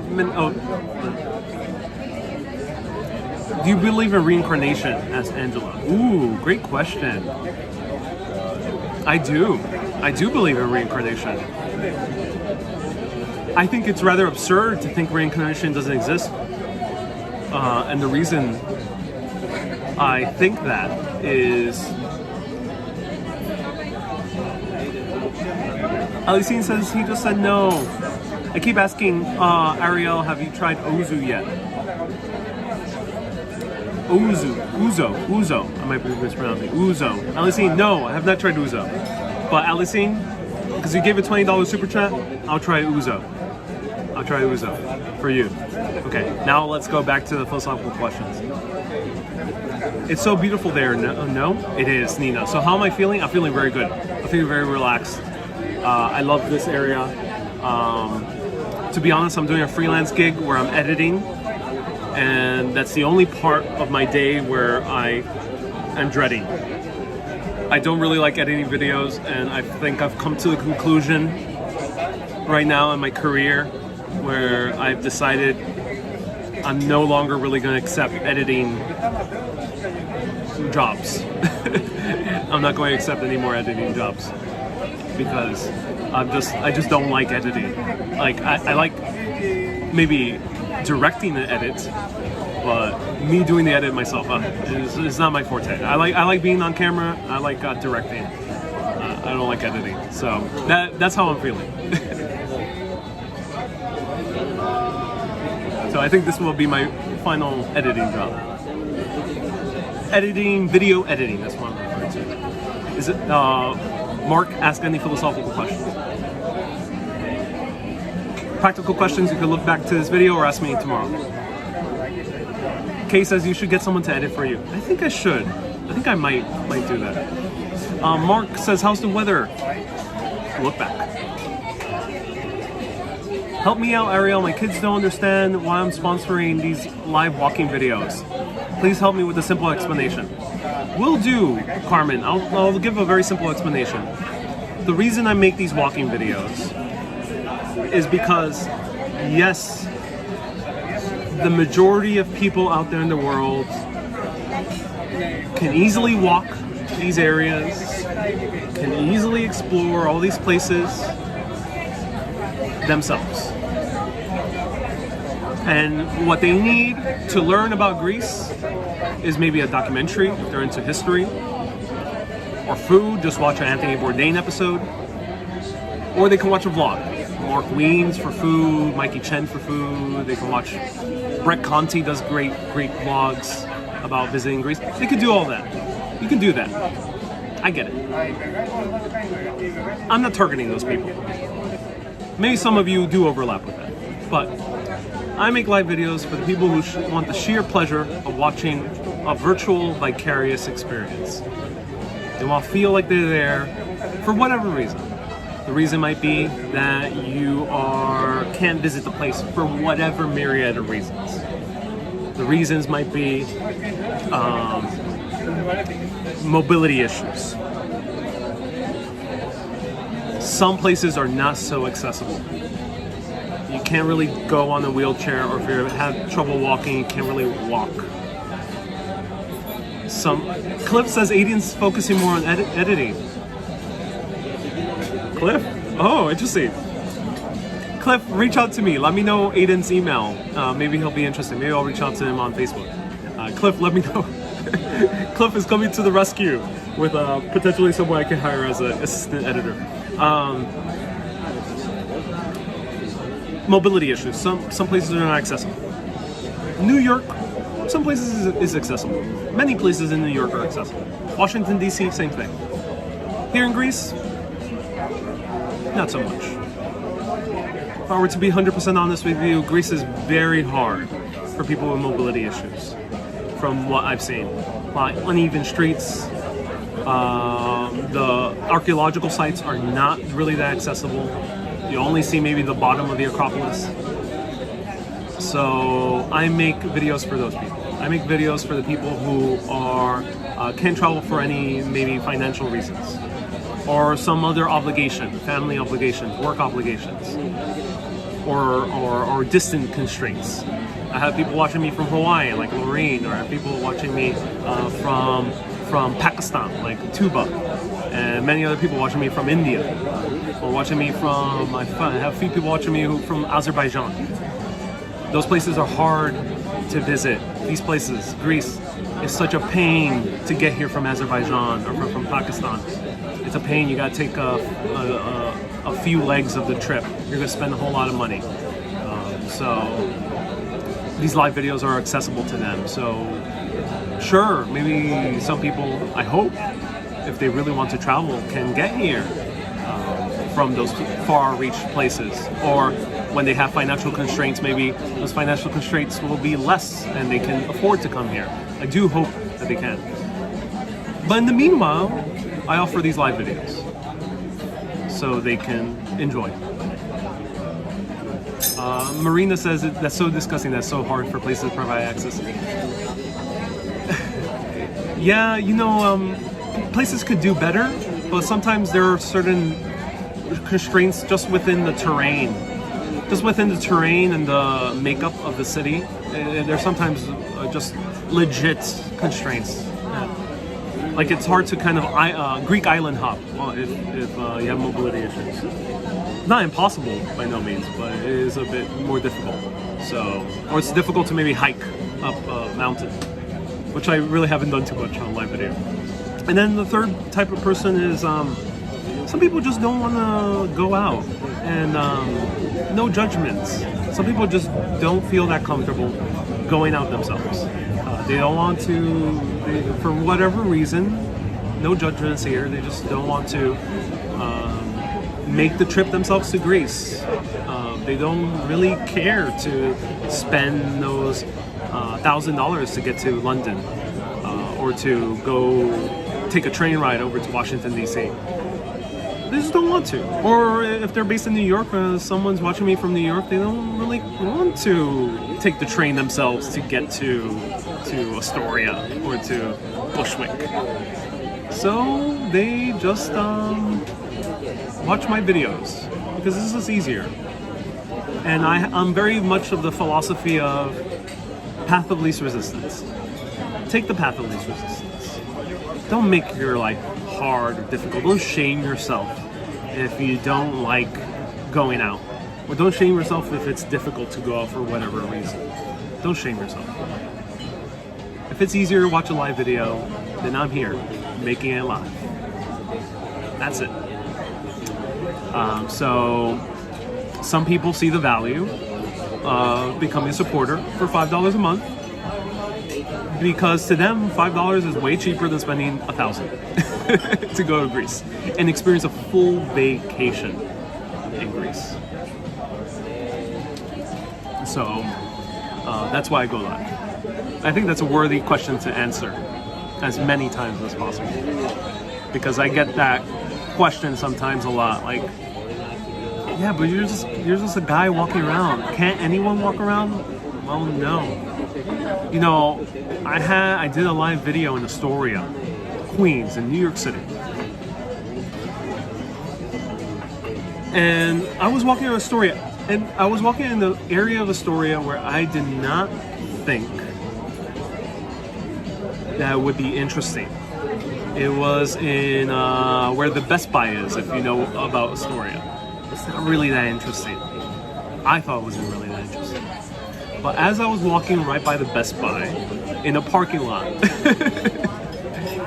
I got this amazing comment from someone who said, "Thank you so much for showing me Astoria.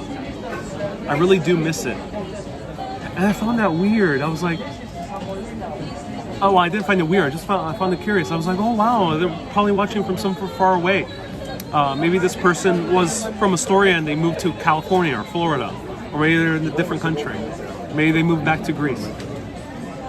And I asked the person over the live video to say in the comments, hey, where are you watching from? And he told me he's more than 90 years old. Do let me know if you're still watching. Thank you so much for watching my videos. He told me that he's more than 90 years old, and he's in Astoria. He's in Astoria. But at 90 years old, sometimes it's a bit difficult to even walk around your own neighborhood. And that touched me.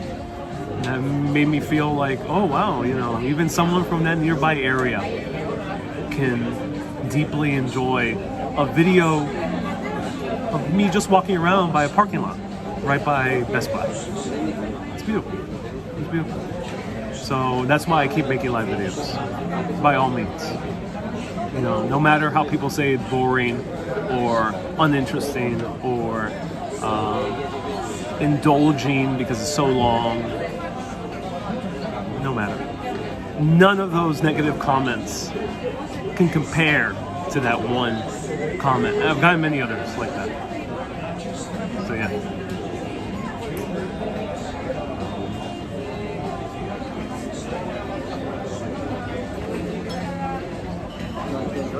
Hey, I saw an episode of CNN, people fleeing like Afghanistan. They said they felt so isolated in Greece.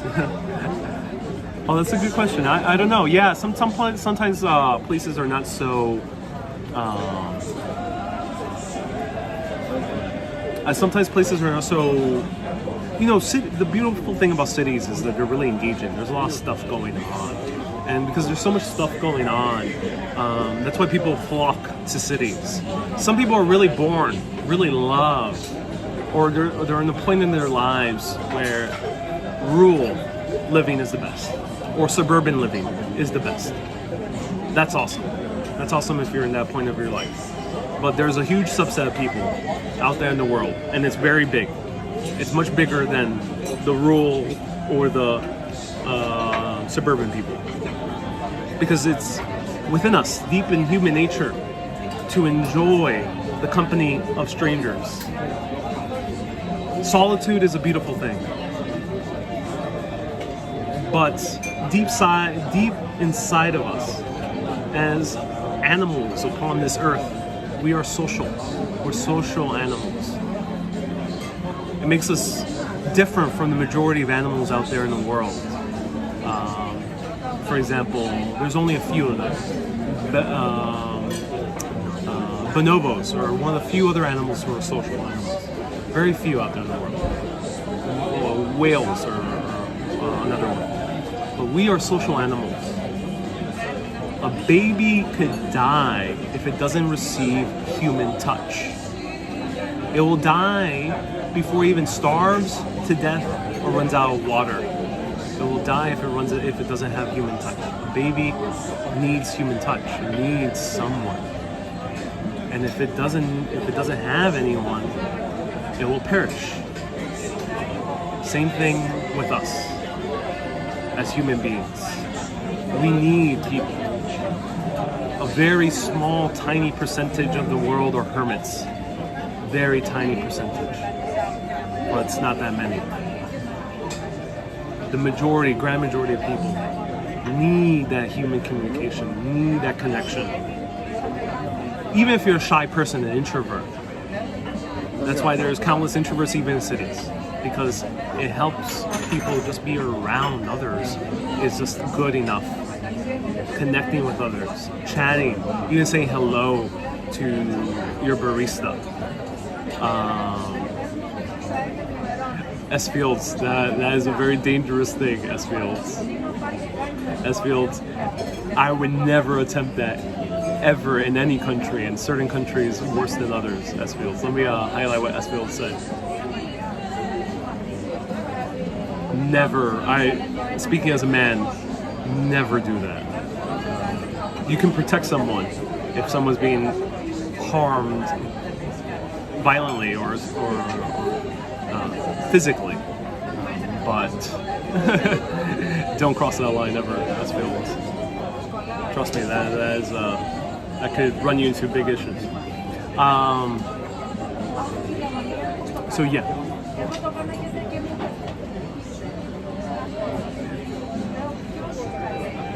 I'm a shy introvert offline, says Susie.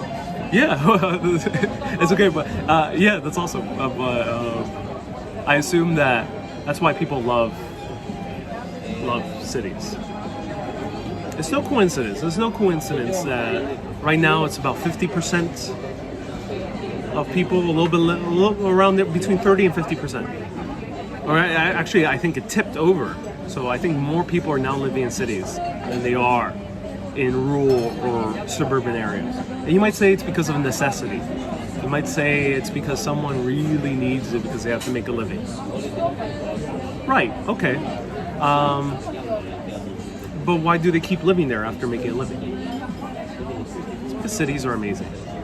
Cities are what makes us human. True stuff.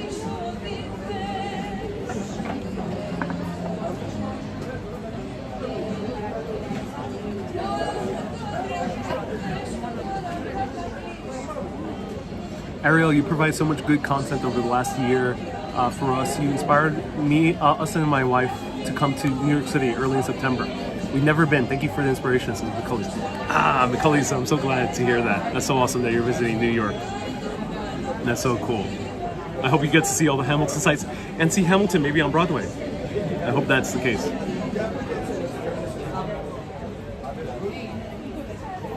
All right.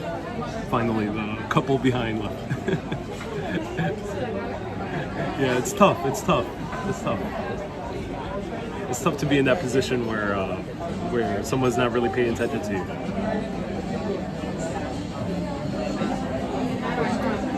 That's why on live video, I don't like having a secondary phone. You know, speaking of what was transpiring at the table behind us, I don't like having a secondary phone. And I generally don't like pulling out a phone during live videos. I might need to change that for the videos where it's a little bit higher production. But I generally don't like having a phone on a live video because I want to give you my full attention. I want to be here fully with you. I don't want to be somewhere else. I want to be distracted by a notification or a DM or an email. I don't want to be distracted by that. I want to be here fully present with the space, with the live video, with all of you. I think the most valuable thing in the live video, more than whatever knowledge or history I can say, whatever, however funny I can be, however interesting and adventurous I can get, I think was way more important than all of that. Even the location or the service or the quality or the images, all of that comes secondary to presence. Being present with all of you on the live video, just like if you were with a friend or a significant other or a family member or someone new they just met. Being present there is the most valuable thing. You can have nothing to say. You can have no stories to tell, no jokes to say. You might not even know the language of the person you're with. But if you're present with them, it is absolutely, deeply beautiful. And for my biggest advice for anyone who even considers to make live video is focus on that number one thing. You can be in your hot tub, like some people are. You can be in your hot tub, barely clothed. But if you're not being present, not that many people are gonna watch you. Some people will, but you're not gonna get the best viewers. But if you're present, then you're gonna get amazing viewers. Or, you know, the same thing applies to real life as well. The most precious gift we have is time, says Stephanie. Indeed it is.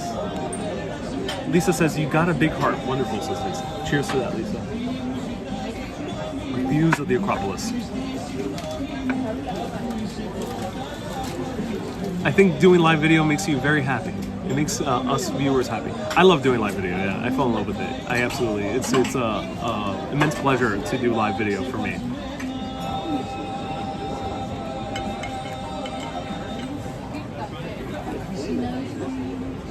Babu says yes. Ariel's very, very interactive. Neil says so many people are fixated on their phones nowadays. They are indeed. It is an addiction. I have it myself. I just don't. I tend to break away from the addiction when I'm with other people or doing videos. But it is indeed an addiction. I gotta stand up for a little bit. My knees are cramped. Bear with me.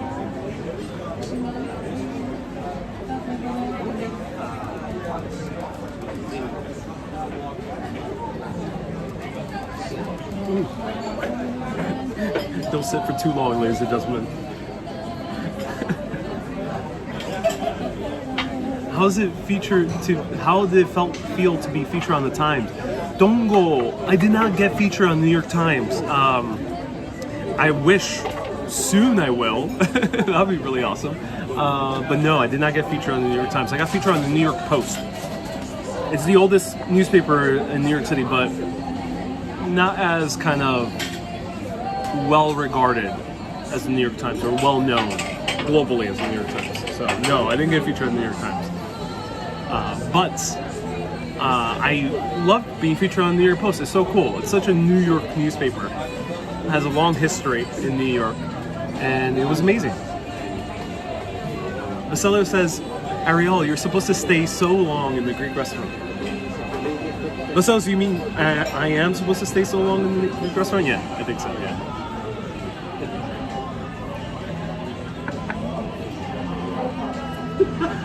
BA says, New York Post? Yes, here it is. Here's the post on the New York Post. YouTube streamers are making bank just by walking around. That's all I gotta do, just walk around. So there I am. New York Post. New York Times is next. Oh yeah. I felt good. I've really wanted press.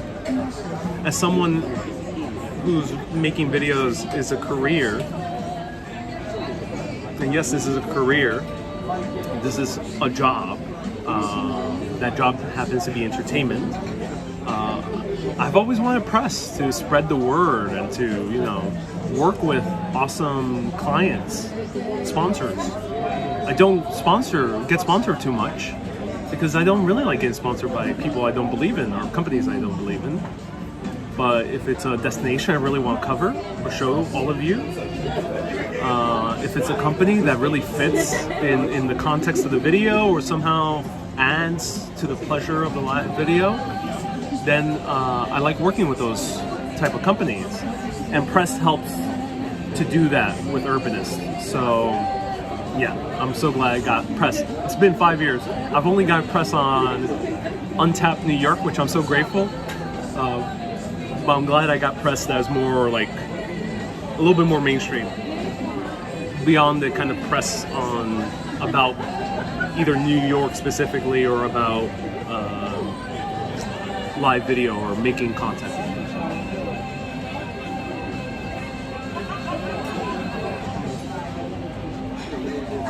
Dongle says it's not as easy as some people think, but reaching a broader audience feels like such an accomplishment. It is indeed.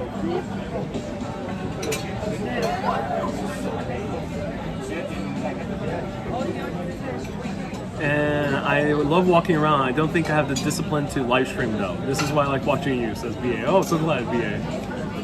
The article's multiplying. Article collab coming soon. No reason why Ariel shouldn't have his own TV show, says Robert. Yeah, I think there's bound to be a producer out there that would love to work with me, and that I would love to work with them. There's bound to be a producer out there. Who that is, I still don't know yet. Like my friend Cliff, he is a producer in terms of live streaming, and he really wanted to work with me. Cliff is a very accomplished man. He doesn't need to work with me, a YouTuber with now 100,000 across Facebook and YouTube. He doesn't need to do that. And he's, nearly retired, so he doesn't need to do that. But he does it because he really wants to work with me, and I really dig his style and the way he produces his stuff. So I really want to work with him. So I'm bound to meet someone in the TV world of that sort. I love your interview on the Millennial podcast. Yes, indeed. Hey, how's it going? I love working with you. It says Cliff. Oh, so glad, Cliff, that you're still watching. Macaulay's indeed. I have a better feeling with this one, Macaulay's.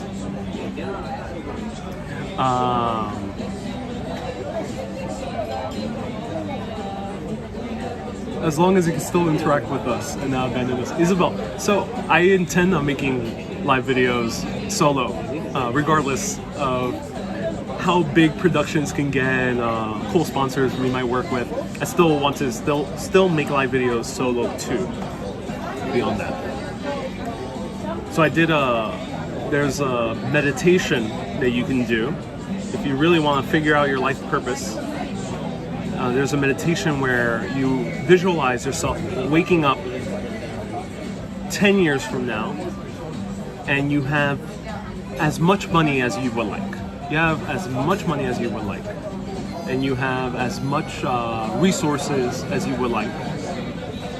And you live in a fabulous house, and you can travel anywhere, and you can do anything that you want. And in the meditation, you have to visualize if you were to wake up, and your butler, in this case in the meditation, say butler. I wouldn't have a butler personally, but just assuming you had someone that was working with you, ask you, what do you want to do today? But you had to do something, like work. You had to work at something. And for me, the first thing that came to me was I would travel and make a live video. That was the first thing that came to me. I've done that meditation already a few times, and it surprised me. Someone earlier asked, what's one of your highest goals? One of my highest goals ever to do is make an epic sci-fi action movie. That's one of my highest goals ever. But it surprised me that I did that meditation and thought about live video. And it was weird, because I have all the money in the world. Why am I still doing the same thing? It goes to show that I'm doing this live video not as a means to an end. Like maybe some YouTubers are making daily vlogs because they want to gain a huge audience and they just want a stable income and some health insurance. Some people are like that on the YouTube world. Some people make YouTube videos because they do want to become a filmmaker. And they're doing live videos because they want to practice their film skills, their editing skills, and make connections in the Hollywood world and get to filmmaking. Some people are making YouTube videos because they want to get a huge following and be on TV. But I was shocked when I thought to myself, oh, I would just do a live video. This would be a very cool place. It'd be a very hard place to live stream. cue the bells. I would go to like the Great Pyramids of Egypt, or to the ancient temples of Syria, or to the ancient buried temples of Malaysia, I think it's called. I forgot the name. Starts with an S. I would go to those places, but it'll still be a live video.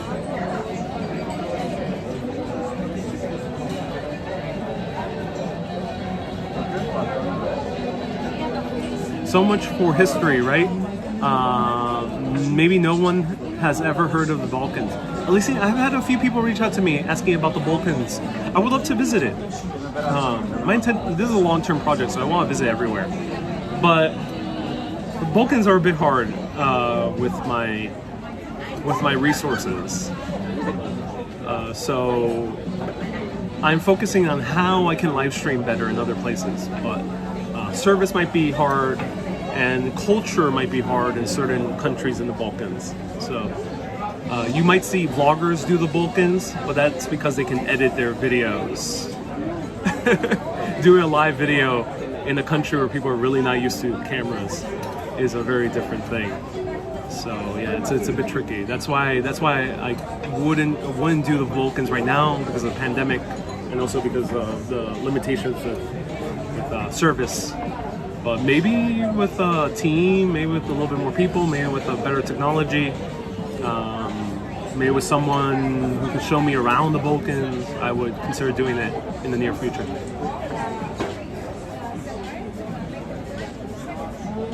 Alright, so someone asked for ouzo, so I'm gonna have one ouzo before I go. So I'll stick around. Let me know if you want to stick around for a little bit more and have a little bit of ouzo, and we'll call it a night. It's a beautiful view. Absolutely enamored with the Acropolis there in the distance. Do they have the Acropolis lit up? Yes, the Acropolis is lit up. Will you travel to a colder climate? Susie, you know what? I would go to Iceland, and I would go to the Lapland in northern Finland. 100%. We'll go to Lapland. And maybe do Amanita Muscaria ceremony with Siberian shamans on live video. Maybe one day. Stay tuned. They'll go on the cable car in the mountains. One just crashed in Italy recently. Hyde. Hyde is very interesting you mentioned that. Hyde, back in 2019, in October, I went to Italy. And my first night in Italy was very similar to this right now. Rather than the taverna, I was hanging out at a gelateria. And I was so enamored with my first night in Italy that I decided to go live and talk about gelato and why Italian food is so awesome. And I had a guy who was working at the gelato shop, very friendly. He was like saying hi. He didn't know too much English, but he was saying hi. And he was very friendly, and then he came over to me. I told him I was on live video. He's like, and he was happy when he saw that I was on live video. He was like, hey, how's it going, everyone? And someone reached out to me who's a fan from Italy who knew that guy. Do remind me of his name. I did post it. He was, I think, an immigrant from Iran studying a PhD, postgraduate. And while he was studying for his postgraduate, he was working at the gelato shop in Rome.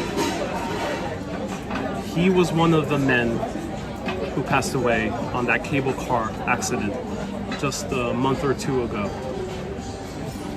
And that was kind of crazy to think about that. This is a stranger to me. You know, I really didn't talk to him. He didn't know English. I didn't know Italian or Farsi is what Iranians speak. Do let me know. I didn't know his language. So we just connected for a few brief seconds.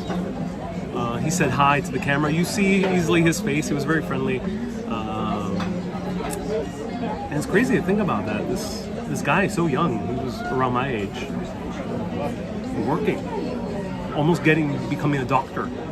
He passed away on the cable car. So sad. It's really sad. It's kind of crazy to think about as well. Especially like this would not happen if it weren't the internet. Because, you know, if this would happen pre-internet, you might take a photo of someone, you might meet someone on the trip, and you'll never know what happened to them. You'll never know what came of them. Unless if somehow you bump into each other again or you somehow got their phone number. You would never know. But because it is the internet, and by pure coincidence someone did know that guy and saw that video, they told me about it and I found out. So yeah, that's cool. It goes to show that life is short and just enjoy every moment. And it goes to show, enjoy those moments with those strangers. Enjoy with those strangers, because you don't know what may happen with a stranger. You might not know the language, you might not know who that person is, you might be very different cultures, but be present at that very moment with that stranger. Say hi, smile. Maybe if you're American, do what I do and say, how's it going? They might not even understand what you mean, or they might misinterpret it. But savor that moment. Because you don't know what would happen to them, and you don't know what would happen to you. Just enjoy it as it is. I see the Acropolis, yes, it's right there. That's why live video is so beautiful. It's the only medium where presence is key. Only medium of art, of entertainment, where presence is really key. I mean, aside from a in-person performance, like a play or a musical or a dance performance. Aside from that, it's the only medium that is digital that has to be present. That presence is very important. Because in the movie, you can capture someone's attention through editing, through great filmmaking, or through great music. Through music, you can capture someone's attention through great composition, great sound design. Through writing, you can capture someone's attention with a great story, beautiful prose. With a vlog, you can capture someone's attention with great on-camera presence and great editing. But with a live video, you have to be present. And that's the only digital medium that requires that. And that's beautiful. Has New York City theaters opened up yet? Yeah, they have. The greatest wealth is to live with content with little. Yes, indeed. Still says never thought about presence. It is, yeah, it's not so easily kind of obvious. Question, is there something that really scares you? Is there something you really want to do, even though if it scares the bleep out of you? Says Stephanie. Oh, that's a great question, Stephanie. Oh my God, that's a great question. Dutch Moss says another great thing. Let's see what Dutch Moss says. There's no hiding in live video. Yeah, there's no hiding in live video, Dutch Moss. That's right. Dutch Moss knows. Dutch Moss is very authentic on live video. Very present as well in live video. What would I do that scares the crap out of me?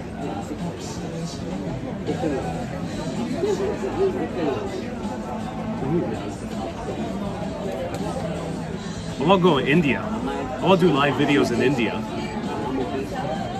It's not like fear in a terrible way, but I feel a little bit anxious about going live in India because I heard it's so intense, and if you are not Indian, you're going to draw a whole lot of attention. So, yeah.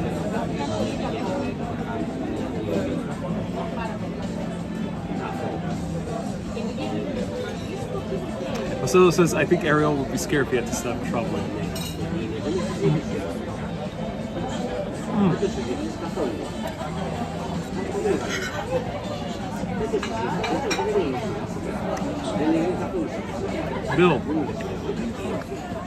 Bill, I would not do that, Bill. It's not about scare, I just want to do it. Angel says, I traveled to India. I would travel easily, but I'm a little bit anxious of going live in India. It feels good to be a member of this channel that offers information, great adventures, and exploration. I'm so glad.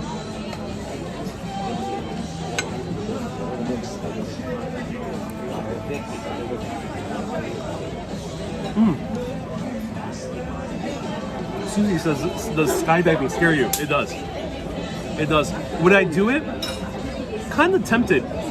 But at the same time, kind of not. We're just not interested in it right now. But it does scare the crap out of me. And, yeah. If I could do a live video while skydiving, then I might be a lot more tempted to do it, even though it scares the crap out of me.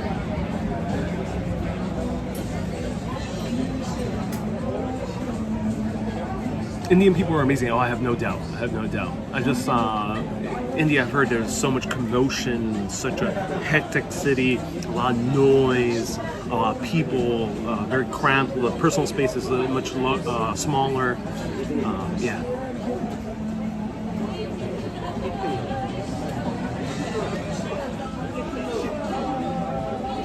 Babu, be nice, Babu. Be nice. Keep the good vibes, please.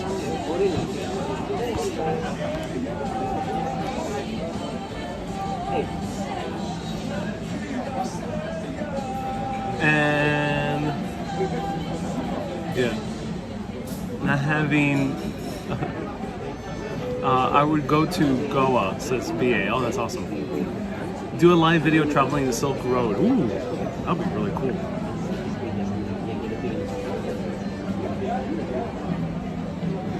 Don't you just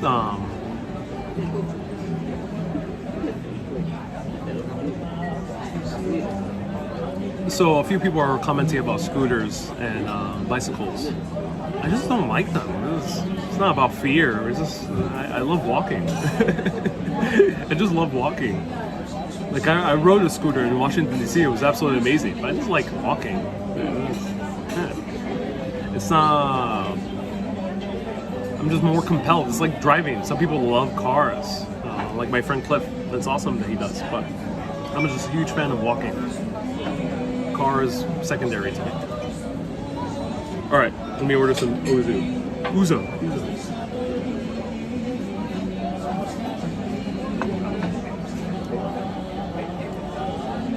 Dutch says, "Oh, so I can't take you on the bicycle tour." I probably would. No, I wouldn't want to do it. Scooters are very popular in Athens. I heard. Yeah, it's very nice that they're popular in Athens.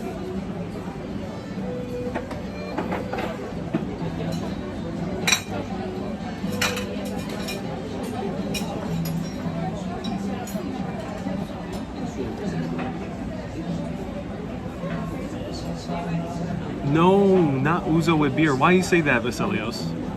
Why do you say that? Vasilios says, oh no, Panagiotis, sorry, got mixed up.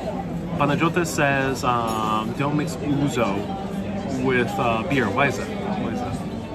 Vasilios as well. Oh my god. So a few Greeks are saying no. Why? Does it really not combine well? Is it like the same American belief? You'll get bad stomach.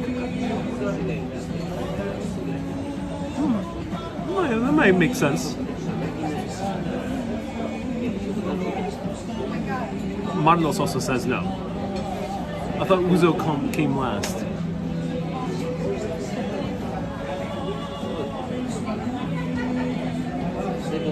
So Dutch Malls also says no. Okay, so the verdict is in.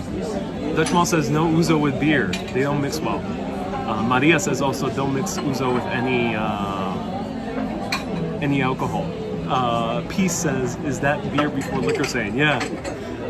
Yeah, I was wow. We have a lot of Greeks saying no. Okay, everyone. So, Elisine, I know you really wanted to see some Uzo. But I will heed the advice of local Greeks. And I will feature Uzo in a future meal. Stay tuned. Stay tuned. Future meal will have Uzo where I'm not drinking beer. I will drink great sparkling water and end the meal with some Uzo. Stay tuned. Maybe get a sweet dessert or something. I'm very full. Okay, everyone, I'll stick around for 5 more minutes. Feel free to ask me anything. And Uzo is best with seafood. Okay, so Santorini. I might do a food video, Santorini. So feel free to ask me anything else beyond history, food, and architecture. Feel free, or travel. Feel free to ask me anything else beyond that. What are you discovering as you visit each city? I'll answer in a very philosophical way. You can ask me practical in another show. With each new city I visit, I am learning that if you put yourself out there, it's easy to meet others. I've not encountered every culture yet, so I don't know yet, but I've seen YouTubers like Bold and Bankrupt show that it is very easy to make friends in many different cultures around the world, from Africa, from parts of Africa to Eastern Europe, to the Soviet Union, to Russia, former Soviet Union.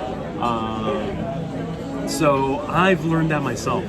I've kind of taken a little bit of that philosophy and found out that, oh yeah, it isn't that hard to meet people. You can do the American way and just smile at someone, or go on a tour and meet others. Have a conversation with the person behind the counter. A whole lot of different things. Be friendly to the waiter. That's what happened to me in Mexico. I didn't manage to hang out with one of the waitresses that I had a great conversation with one of the waitresses, actually on live video, and she reached out to me on Instagram and said, "Hey, I would love to give you a tour of the city."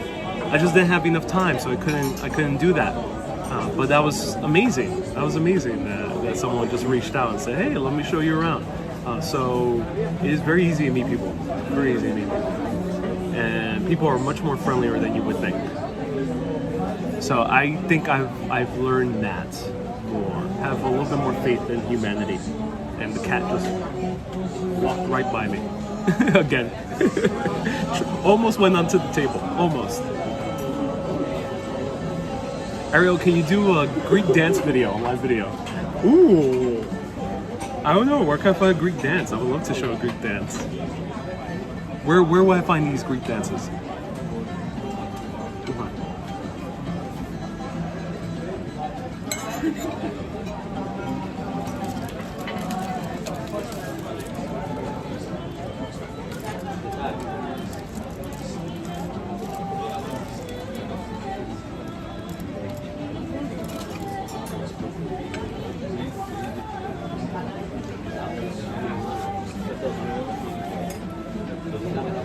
Robert says, I bet she wanted to show you more than around. maybe, Robert, maybe. Have you shown the cat? Yes, I've shown the cat before in the live video. They have a lot of older waiters around here. Yeah, it's similar to France and Italy, where the waiters, it's more of like a job. It's not like a transient type of job, where in America a lot of waiters are just people. I'm generalizing, but a lot of waiters are people who just work at it because they're trying to make some money to become a movie star, or be a musician, or just pay the bills as they make their next work of art. But here in certain European countries, that is not the case. It's a career, and people do it here because they enjoy it, because it's the life that they love to live. Some love to live it. Others are doing it because they just chose it. Regardless of the reason, it is a career. Not so much the case in the US. It's a little bit looked down upon, and I think stupidly so, because there's a lot of people out there, probably in America as well, that would love to be someone who serves people at a beautiful restaurant.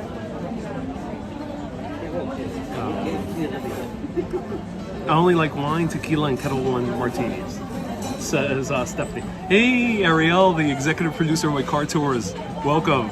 Nice to see you here, Ariel. Thank you so much for 500 stars. I appreciate you. I'm not sure. Maybe a native can show you a dance, says Elizabeth. Maybe. I've been trying. I've been learning how to do more of these like live videos. That's why I love doing these wanderings. And like these restaurant videos at night. I did one on Boston, and I had an awesome conversation with this family who was having a birthday dinner. And it was wonderful just chatting with them, and I bought the birthday boy a beer, and he was it was very funny because he got very drunk. Those moments are very sweet. There's been many others on live video that has happened, so who knows, that might happen. I love being a waitress. 27 years in the business as a waitress. Yes, a waitress. Thank you so much for tuning in. Yes, you're right. You are right. Some people really love it. I had someone else also reach out to me. Someone who watches on Facebook. Do let me know if you're watching today. Who told me some awesome stories about being a waitress, and she said that she loved her career as a waitress. So I think in the U.S. and other countries do so with other jobs. Every country has jobs where they put shame upon it, where they say, "Oh, you're a waiter," and look up with their noses, or "Oh, you're a janitor," or some places, "Oh, you're a vlogger, you're an Instagrammer, you take photos, oh, you're a model, oh, you're an actor." I mean, actors weren't allowed to worship at churches in New York for nearly 200, 300 years. They had to worship at like one or two churches because they weren't allowed. That shows you like what people thought about actors. Oh, you are a gardener? Ooh. Oh, you're a cement worker? It's so stupid. It's so stupid. So many people have a passion in everything. And I heard a great quote once. There's a show, or there was a podcast, TED Talk podcast, where they were interviewing people with the quote unquote worst jobs in the world. And there was a man who appeared on a television show, and they interviewed him. He works in sanitation, but his job in sanitation is to go to the places where there's a lot of pools of, we're eating food, but I'm gonna say low, poo, huge pools. And he has to go and dig through them. I'm not sure what he exactly does in there. Maybe unclogs things, or sometimes there's larger objects in these sewers. So he has to go through that, go through S, and dig it out. And the interview, because this guy loved his job, and people found this so peculiar. Babu, oh really, Babu, yeah, so peculiar. Because why do you love that type of job? Isn't that a job that everyone would hate? And when he was interviewed, he said, either you do what you love, or you love what you do.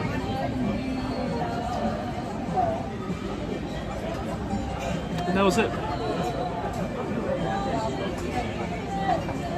That was it. He had a good point. Because on the surface, most people wouldn't want to do that type of septic cleanup. Someone said, was it B. Griffin? B. Griffin, yeah, septic cleanup. People wouldn't want to do that. But maybe you just choose the job and choose to love it somehow. Whatever you find the reason for it, you choose to love it, and that's the beautiful thing. I wouldn't do that for. I wouldn't do what I love for work. I would grow to hate it personally, says Fila. Fila, I would say, I would challenge you a little bit on that. I would say, why not give it a try? Give it a try. Do an experiment. You have nothing to lose. especially if it's a side gig. If it's like a separate job, don't quit your job if you absolutely don't need to. I was lucky enough to be young and didn't have a family I had to support, or luckily family members were in good health, so I didn't need to support any family members. So I was very grateful and privileged. And of course, you know who I am, you know how I look like, and you know where I come from. I was very privileged for all those reasons, that I was able to quit my job and do something I love. And I found out it is possible to do it as work and still love it. But if you're not in that position, you don't need to quit your job. But if you could do it extra, you know, maybe someone is already going home after work, you know, rather than maybe going out for drinks or watching some television or watching TikTok videos. You could do that thing you love and try it out for a few months. Try it out for a few months as a side thing and see how it goes. You might find out that, it's turning into work. Then yeah, that is something that should be a hobby. Like for me, I'm not going to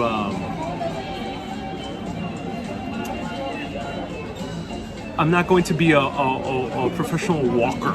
Like, I'm not going to join the Olympics for walking, because I don't see walking as a job necessarily, or as something to be very professional about. So I wouldn't be a walker. I wouldn't go into marathon walking, for example. I wouldn't want to do that because, it might make me hate walking. It would be too much work to walk. That's why I don't keep track of my steps. So I get it, yes, but that's a hobby. I think there is things deep within us beyond the hobby that cannot be denied, and that if you do them, somehow it will just work. You will love what you do, and you'll make money out of it. It might sometimes take a long time. It might sometimes be very instantaneous. Look at Billie Eilish. That woman is only, 18 years old that she is now? She's very young. She had instant fame at 16, in essence. It took her less than a year to go from singing and publishing her songs to becoming world famous. That's Billie Eilish. You know, some people have instant fame or instant success in whatever they do, instant stability, benefits, whatever. They have instant of that, and sometimes it takes years. Or it could be anything in between. Whatever amount it takes, you might find out it's worth it, or you might not. And then if you find out it's not worth it, and it was always just a hobby, there's never really that thing deep down inside of you that you really want to do. But then again, love what you do, or do what you love, or the other way around. Do what you love or love what you do. Because, everyone's where they're at. Who knows why I was born in New York from a Puerto Rican family that was middle class, looking the way I do. Who knows why? You can say it's luck, you can say it's randomness, maybe it wasn't. Maybe there's more to it. Who knows? The point is, I don't know. No one really knows that is conscious on this earth, fully at least. Maybe there are some, but they're not going to say it out loud. So we don't know why we're born where we're born, why we're born who we are, why we look the way we look, why the health we have is the health we have. We don't really know. So you can't really fight against it. I mean, it's easy for me to say. Indeed it is. Indeed it is easy for me to say.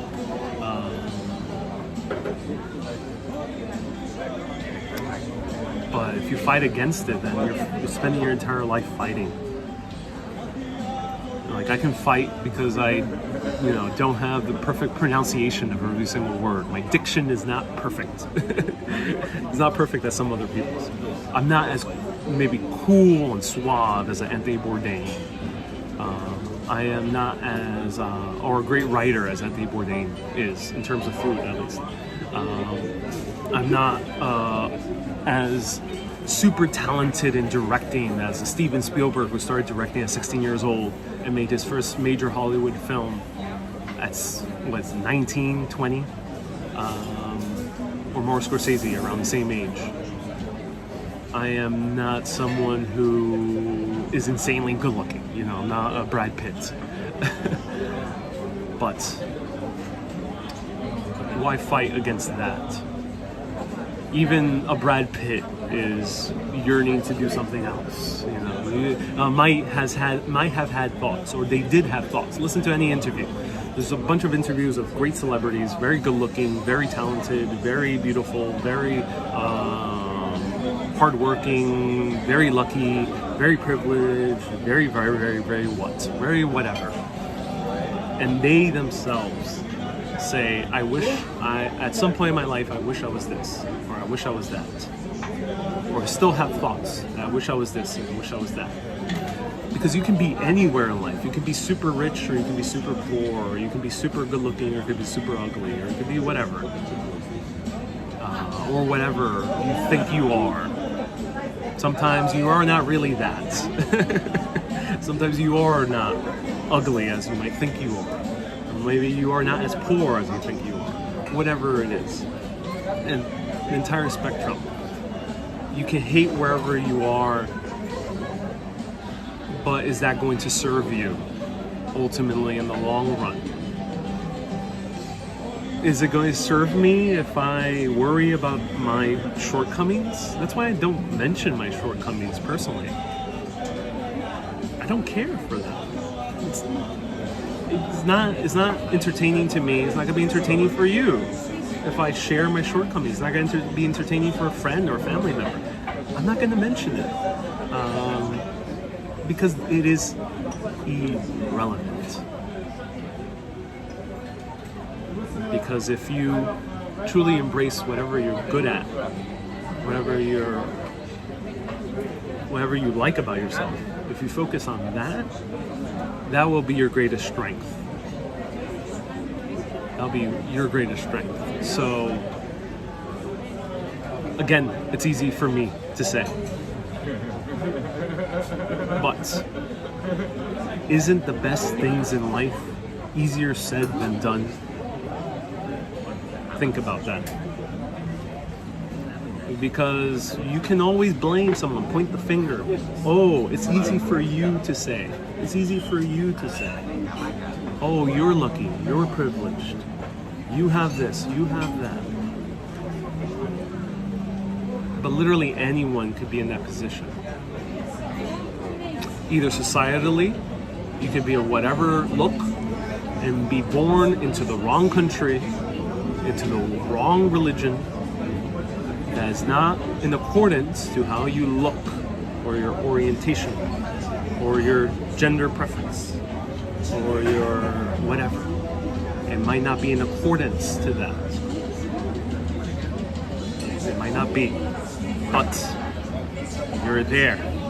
Who knows why? Maybe it's pure randomness, but you're still there regardless. Regardless of the reason or non-reason, you're still there. So you gotta make the best of it.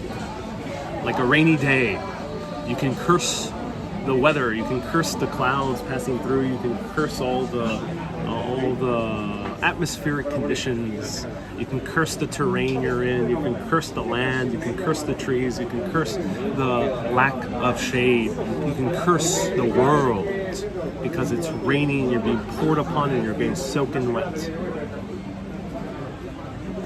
But why spend all that time cursing the world when you could just simply find an umbrella? And if you can't find an umbrella, why not just maybe, I don't know, see the bright side in getting wet? I don't know. It's always a personal decision. It's always something personal. You can't. I don't have the definite answer for how you can feel in a rainy day. So think about that. Adria says, I do curse a lot because I am very clumsy. Charlie says, you're so wise, so full of wisdom. Oh, I'm so glad. So glad I can share some wisdom here right by the views of the Acropolis. And several times I heard, don't resist, adapt. Right. And we are animals that who adapt, yeah. So, I curse heat waves, says Susie, yeah. Okay. BA says, Ariel's getting deep. Indeed I am. Indeed I am. All right, everyone. Thank you so much for tuning in. I'm going to show you the QR code. Highly recommend checking out this place for the views. The food was good. I really enjoyed the food. The beer was really good as well. I got the Alpha beer. Very friendly staff. Didn't really have an issue. And they weren't hassling me for anything. And I'll let you know how much is the total price, but in Greece, usually you'll know you're not getting ripped off is because they literally bring a receipt for every item you order. So that's how you know you're not going to get ripped off, usually. So I really recommend the restaurant. Thanks for the therapy sessions with Susie. Success is where opportunity and the preparation meets. Yeah, Bobby, that's right. Damage report. I'll let you know after the comments. Thank you, Ariel. Always inspiring. Oh my God, we are in Greece. Thank you, says Girl in the Curl. How the tip issue? What do you mean? Oh, tip. Great question. Tip here is not traditional, like US. US is traditional as of 200, 300 years. Tip here is not traditional. But since it's such a tourist-heavy country, it is customary to leave about 10%. Maybe. It's a bit up in the air. But 10% maybe is a good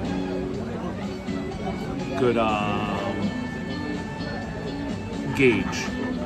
Or, round up to the nearest $10 or something like that. If it's $1.58, it's not gonna be that expensive. If this is like $8, maybe go up to 10, something like that. If anyone has any recommendations, do let us know what the tip thing is. But that's my vibe, I think. I mean, that's the vibe I'm getting. That's why I've read as well. It's whatever you like. There isn't a set amount, says Panagiotis. Right. So Panagiotis, a Greek, says there's no set amount. You can leave whatever you want. All right, so let me show you. Jenny says, thank you. So if I just tip 15, like I do here in the States, I should be fine. Gary, I think they would love you for it. 15 it would be very generous in Greek standards, I think. All right. So I know many of you might be watching on the phone, but here it is just in case.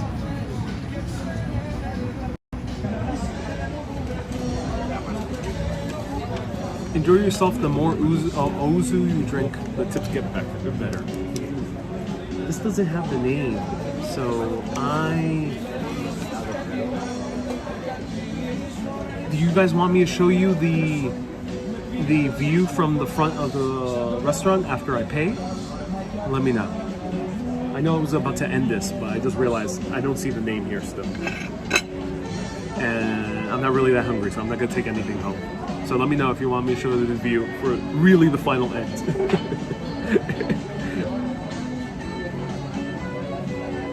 And since this is the touristy area, it's empty now.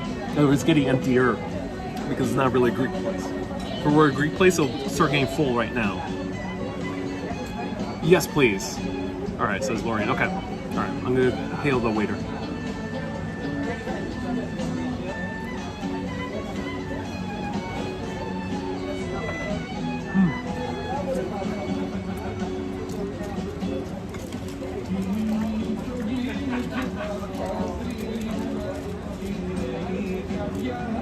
All right.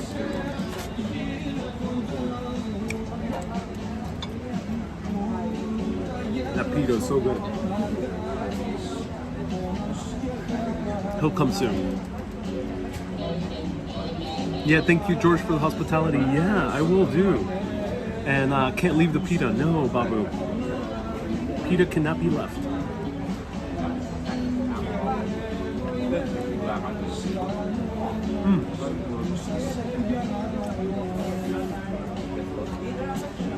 Is that live video? No. No. Or the night bus tours? I don't know for sure. Though I think it might be a possibility. I think it might be too late now, but I think there might be a tour like at 7 or 9 p.m.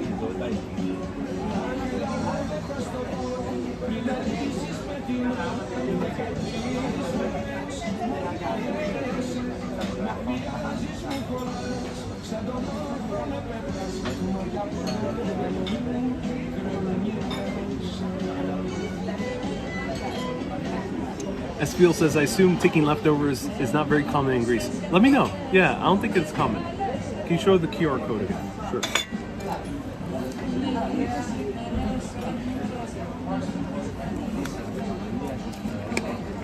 Dutch Maz earlier said that's why I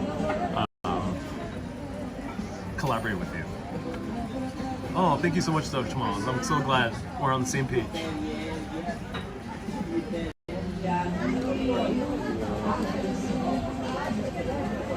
He disappeared on me.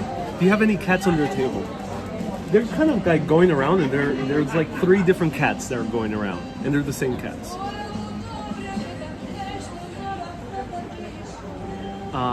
Yes, please, or is it anonymous? Says Irene. What do you refer to, Irene? I will show you the front of the restaurant. I think it's worth it to show you the rest of the restaurant. Yeah. So I just gotta wait for the guy to pay the bill, so you also know the full title.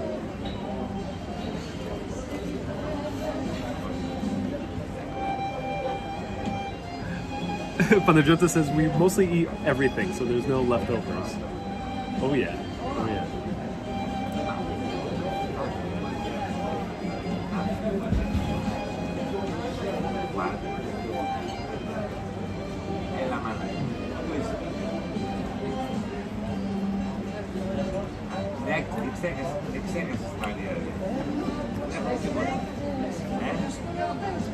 Thank you, Dutch. I appreciate it. I'll still show you the front.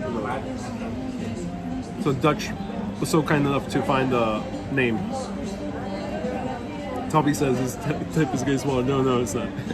It's a big restaurant. So I'll show you how big it is. It's a very big restaurant. Rhonda says, looks don't make the person makes who you are. You are personable, kind, and cheerful. Indeed. Thank you so much. I appreciate it. Someone earlier said Brad Pitt is boring. I disagree. He's awesome. I really love his movies. he's actually a really great actor, I think. Kent Scan, how much did they charge you? You'll find out. Which guy? Hail the guy. One day he'll come. One day. It's the Greek way. We take things slow here. We take things slow.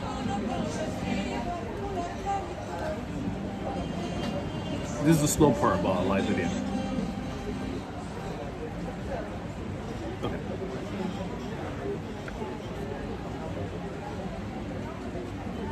I'll leave you with the views of people walking.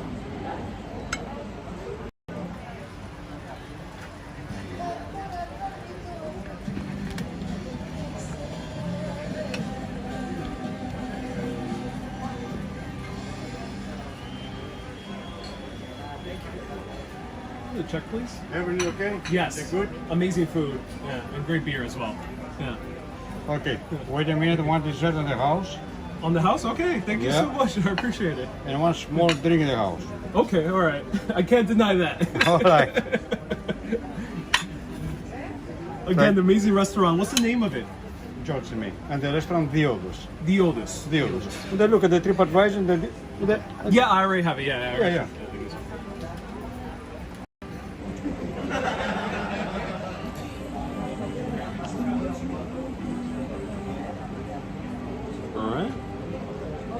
He said on the house.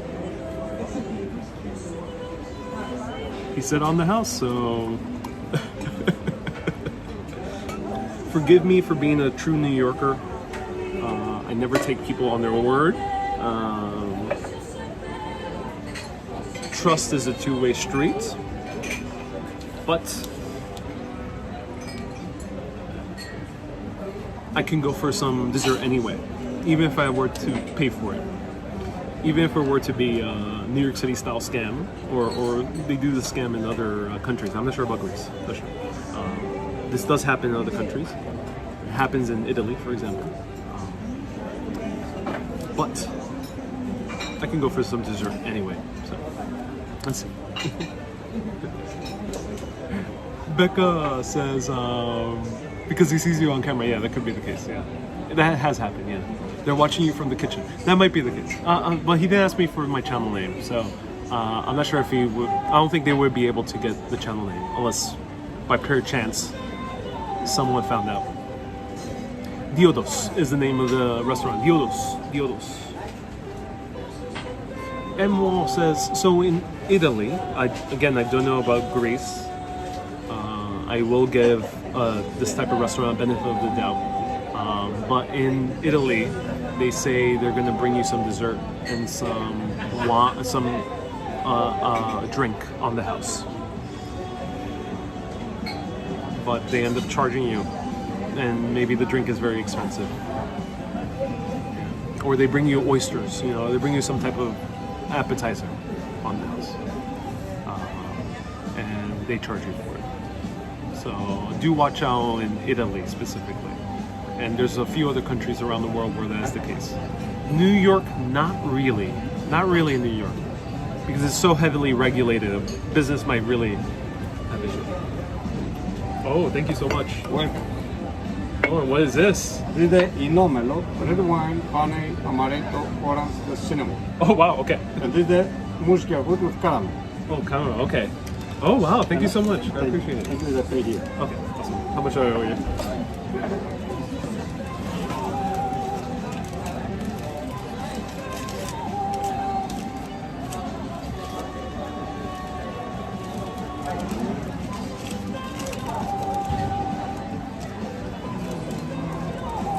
$24 and $50.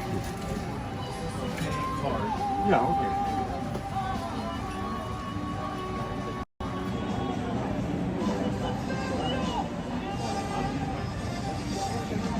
Wow. $24.50. How much is that in American? About 30, 32? For this type of view? That's a good price. Good price. Good price. Awesome. Thank you. Well, oh yes, tip 10%. Yeah, 24.50. Give $5. Okay, 29. Oh, actually, no, 10. Thank you so much for the great service. Thank you.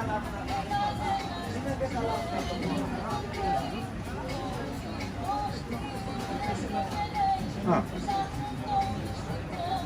Yeah. Well, until what time are you guys open? It's 8 o'clock morning and open. It's 3, 4 o'clock tonight they close. Wow. 4 days. It's a Yeah. long day. Wow, that's Yeah. amazing. You gotta be careful. Yeah. It's straight here, metro station, train, and Agora, everything. Yeah. There's not money here, not living here. Everything the first here inside. Right. With the passport and the telephone, everything. Yeah. Be careful. Good to know. Thank you so much. Thank you very much, Appreciate it. Emil. Have Thank a good day, George. Ευχαριστώ. Thank you so much for the great This is service. drink, it's nice. Okay, that's really good.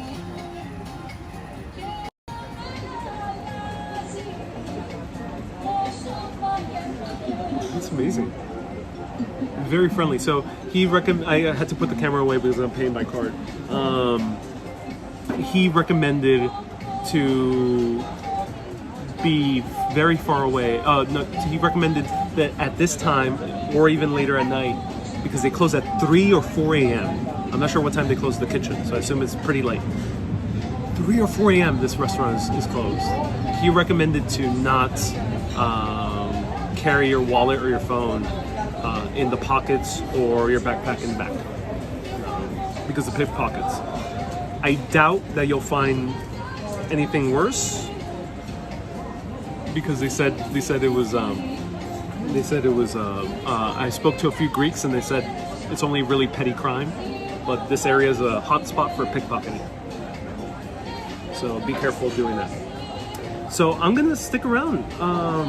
I got dessert, and I got this. There's quite a lot.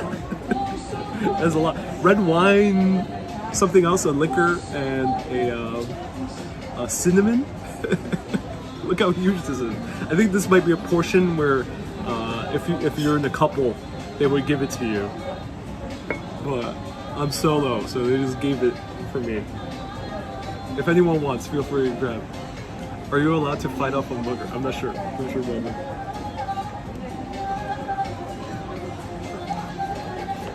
that. So I'll do this if anyone.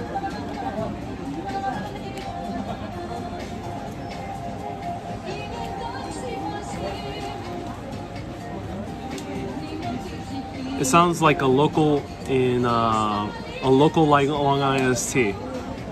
With my stuff in my front pockets, I certainly feel like some parts will be exposed. Yeah, indeed. Just bear me with a second. I'm going to show you the dessert. We're taking a sweet time here. Taking a sweet time. I just gotta see how much change I have.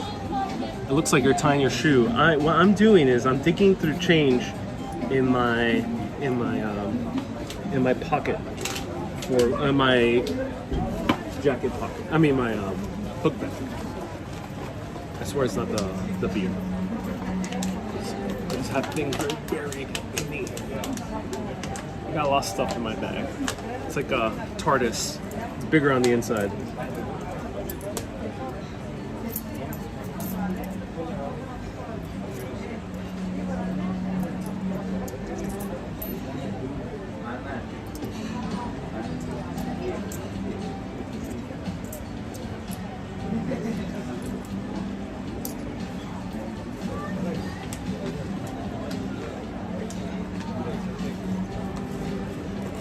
Okay, everyone, I got €4 on me in change.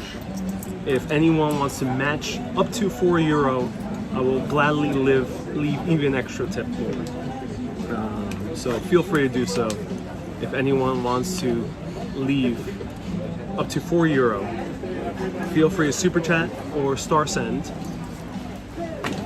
and I will gladly leave up to €4. It's now in my pocket. I'll come out of my pocket. I'll leave it on the table. If you want to leave the extra tip. Medium says, "Be careful how much you drink." Yes, I'm gonna have a little bit. Also, Uber here is very inexpensive, so I'm most likely gonna take an Uber back to my Airbnb. I really don't want to walk it late at night, but I'm gonna have some of this.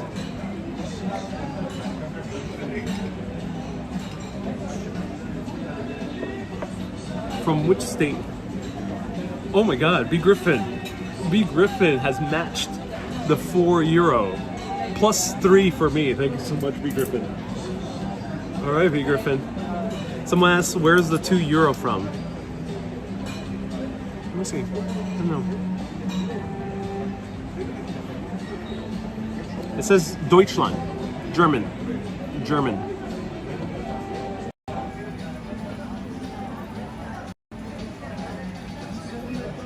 German, but you can't really say it too well. All right, so B Griffin, everyone give a round of hearts to B Griffin, leaving an extra €4. All right, let's try this. Cheers.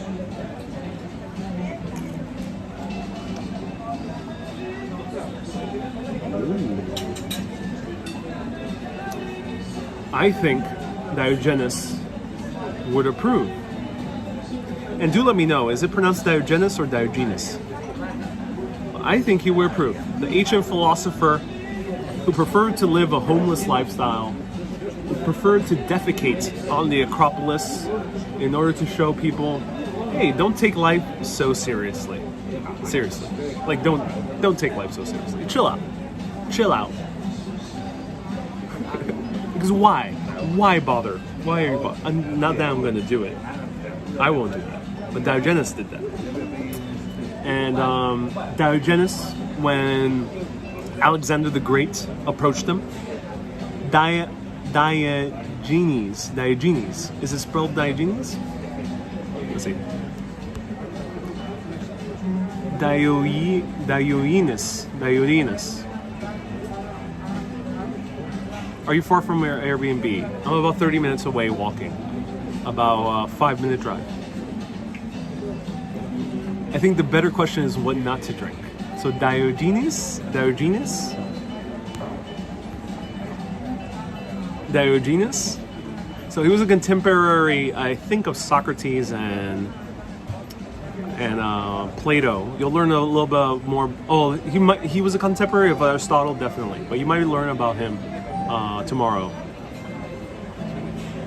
Better question is what is not. Diogenes. And someone else says Diogenes. And BA says Diogenes. Oh, we have a lot of pronunciations here. Alicine says the waiter thinks Ariel is some famous producer actor. Might be the case. If you live a rich lifestyle, people will think you are very rich or very famous or whatever. Cheers. It's really good. It's really good. It's not so heavy. It doesn't taste like a ouzo or like a Rocky. Rocky is much more kind of punchy. This is a little bit of a lighter alcohol. It tastes more of like a fortified wine rather than a liquor. Like a mulled wine. That's what it tastes like. Or like a sangria. So it's not that heavy. And here it is. Ooh, oh my God, is this made out of goat cheese or sheep's milk? I'm excited.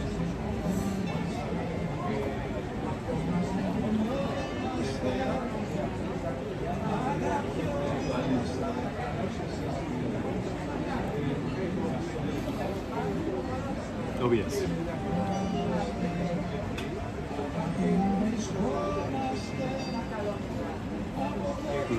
Oh, yogurt and honey or caramel? One of those two. Oh wow. Oh wow, this is really good.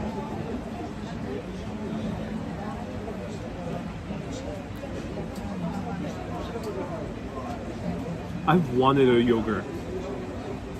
You know how much I've been thinking about yogurt? That sounds like a rather odd statement to say. But it has been on my mind all day. As I was walking, as I was drinking coffee, as I was in those ancient ruins thinking it was the Hadrian's library, while it was actually the Roman Agora, I was thinking, oh, I can go for a very good yogurt. And here I am, almost manifested out of thin air. On the house. Wow, it's so delicious. Very creamy. So it's a very thick yogurt. Almost tastes like a panna cotta. It might have sugar in it. I'm not 100% sure. Though it is sweet because of the honey. It's very fluffy. Super, super fluffy. So it's like a very thick yogurt. Very thick yogurt. Absolutely delicious. So yeah, it's a Greek yogurt. Very thick. Almost tastes like a panna cotta.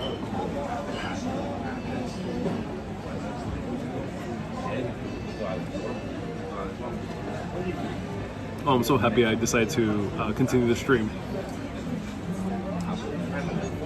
Oh wow. Delicious. How do you... Deli. Deli. That's perfect in Greek. Deli. Greek yogurt is so good, says Wilmy. Yes, it is. It tastes like flan. Yeah, you know, it tastes like a creme brulee. It tastes like a custard. It's really, really good. Full fat, yeah, full fat yogurt. You can taste the fattiness on this, and it's very good.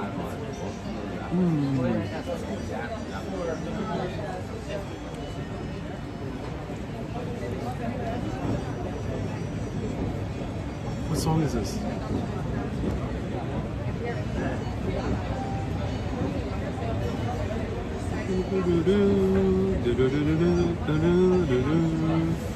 S. Field says, I'm trying to to manifest some sushi. Yes, S Fields, you'll get that sushi. You'll get it. If this is any indication, you'll get your sushi. Sprinkle some sugar on it. It already has enough sweetness with honey. What song is this? If anyone can let me know, it's beautiful. I'm not sure if it's the yogurt. Definitely isn't the liquor. I'm not sure if it's the yogurt. But this song is amazing. What song is this? This is a great Greek song. It almost sounds like Amelie in the beginning. Wow. I'm in love. I'm in love. So back to Diogenes. And George already a few times has said straight to the thighs area. George, I will challenge you there. What's wrong with having it straight to the thighs? Maybe sometimes our thighs need a little bit of love. Maybe our thighs sometimes need a little bit more jiggliness on them. Maybe your thighs after a long day of walking could use a little bit of hearty fats. Maybe. You be the judge. But I personally feel like I'm giving love to my thighs. Angela says, have you seen a ghost? The only ghost I've seen is the heavenly angels singing their wonderful song as I bite into every single spoonful of yogurt.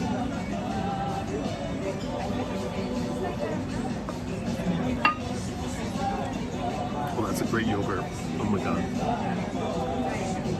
I'm gonna buy some yogurt tomorrow. I'm gonna go to one of those local yogurt vendors because there's a few of them here. And I'm just gonna buy some and just have some every morning. Probably not with the honey. I'll have it with like a banana, but wow. Thighs are needed for herb benches. They are things that would make Aphrodite blush, says Fila. I'm glad you think so. When will the stream start tomorrow? 6 p.m. Greek time, 11 a.m. New York City time. Those are empowering words, says Sarah. So back to Diogenes. He encountered a young man who was very curious about Socrates and his teachings. And Plato followed those teachings and he learned it through what would be eventually his own teacher, Aristotle. And this young man, broad-shouldered, beautiful flowing hair, came up to Diogenes and asked him a question, a very philosophical question. I'm not sure what it was. And Diogenes said, okay, can you move just a few steps? And the young man was like, oh, okay. And he's like, okay, he's about to, tell me some deep philosophical truth about life and blow my mind and change my entire life and make it a wonderful new chapter. So he moves a few steps, this young man. And he replies, oh, thank you, you were blocking my view.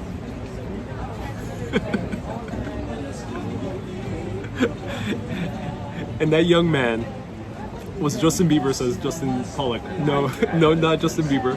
Might as well be if it was a modern day version. But that young man was Alexander the Great, according to the story. And that's why I relate to that philosopher. Even more than Aristotle or more than Plato or more than Socrates. I appreciate all their thoughts and all their philosophies. But I really relate to him. Stop blocking the view, man. Stop blocking the view. Look how gorgeous it is. Life is sometimes that simple. Just stop blocking the view.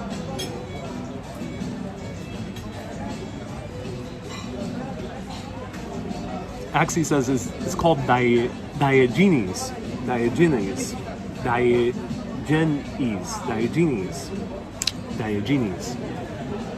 We had a few different pronunciations here. Someone even said the Greek one. The least I can do for this great live stream, says Stephanie. Ooh. What happened? Someone left something. Oh my gosh, it's July 3rd in Greece. It is. He also said that if he weren't Alexander the Great, he wouldn't want to be Diogenes. This music makes me want to laugh. Indeed, it does. All right, I'm gonna have a few more sips of this because this is absolutely delicious. Dutch, I love it.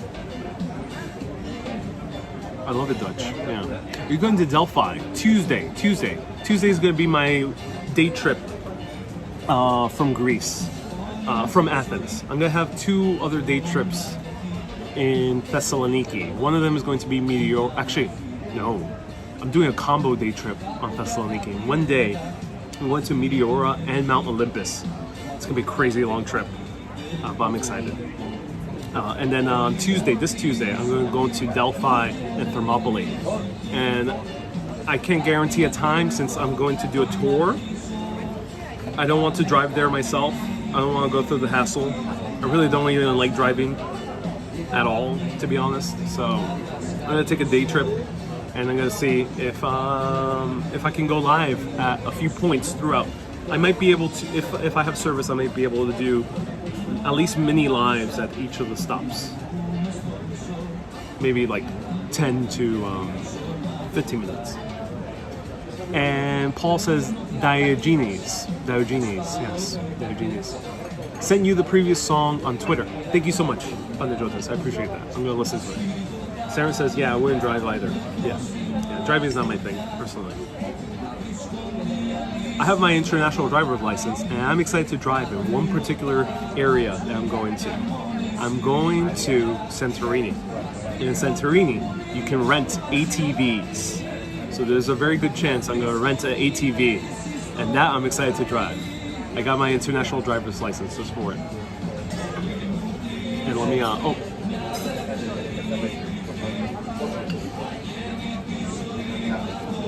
And someone posted the Greek name for the song. I found that on YouTube. Thank you so much, the person who just posted it. Are you going to consult Pathia? Yes, I think I'll consult the Oracle and ask her. I'll ask her, when will I be able to go to the great UK and Ireland?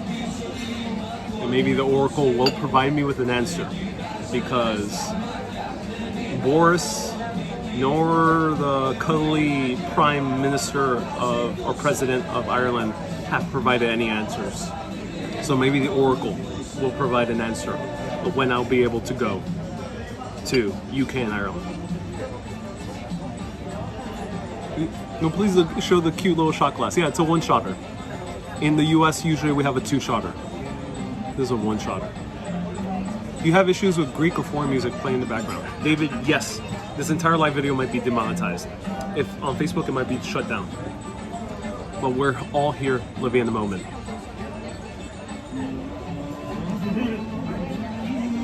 So let's live in the moment, shall we? All right, I have a little bit more of this yogurt. I'm going to show you the outside of the restaurant and a little bit more of the views.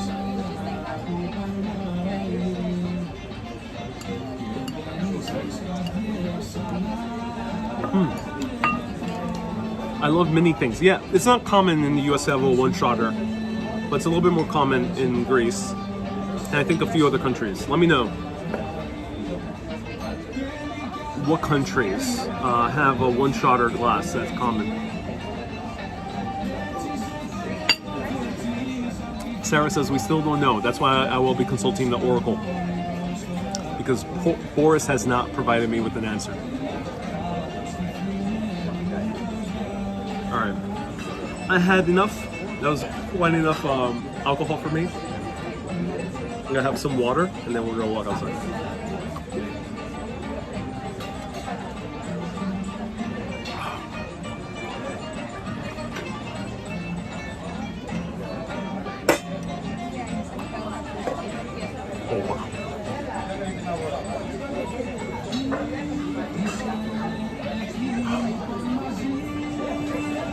I just drink all the water.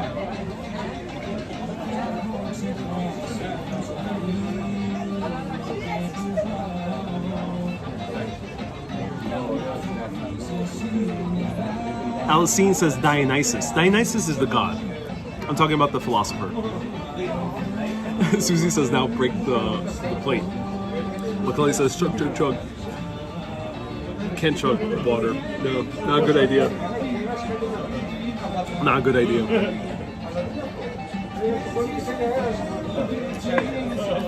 Fantastic time being here, Wendy, and I'm so glad. Okay.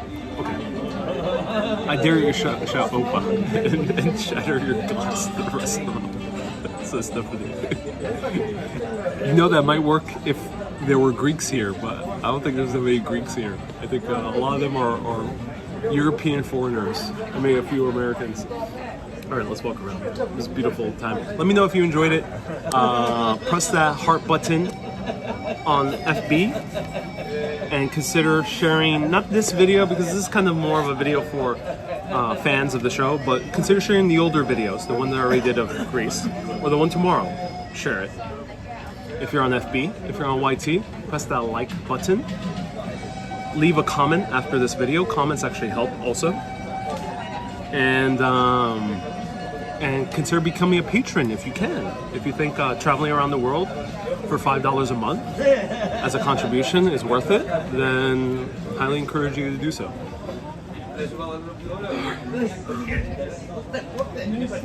That was so good. Ooh. I could use a walk. I could use a walk. I'm going to show you a little bit more.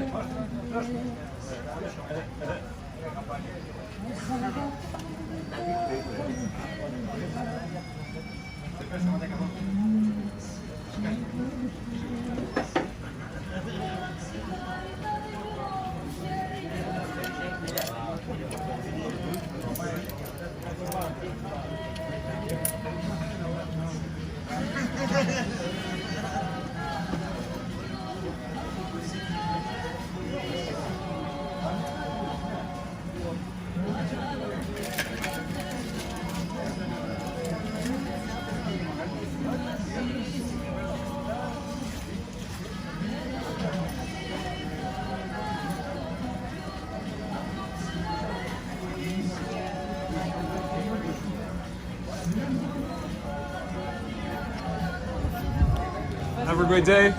Thank you very much. Wonderful dessert as well. And wonderful wine. Too. Thank you very much. Yeah. Afirasto. Ευχαριστώ. Yes. Have a good day. Good night, my friend. All right. So he was very, very nice. So here is the restaurant, Diodes, and they have plenty of seating. So I don't think you'll have trouble finding a seating even during peak time. Though, if you really want a prime seat, like here right by the sidewalk, then I would encourage doing reservations. And look at this. Efirasto. Aristo. Aristo. Thank you so much. Efirasto. Thank you so much. I appreciate it.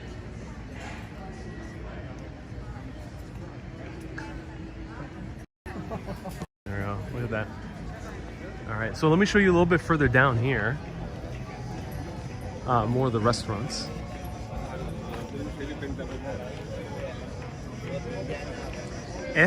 Aristo, says Veselios. Thank you so much, everyone, for correcting my pronunciation. Aristo. Aristo.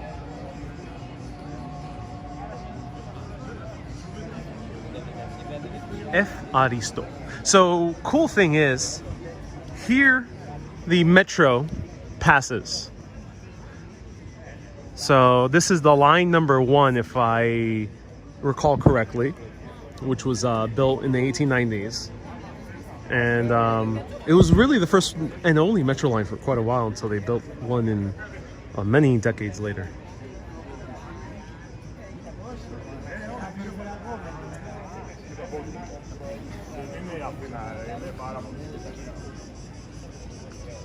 So romantic looking. Yeah, it is. And here's another archaeological site. Which one is this one? There's so many archaeological sites. Let's see. This one is called the Ancient Agora. Okay, so I might come here soon. Stay tuned. This is the Ancient Agora. Wow. That's beautiful. Please get back home safely. I will. You know, yesterday I went drinking with a group of people, and it was so easy to take a taxi back and safely and quick.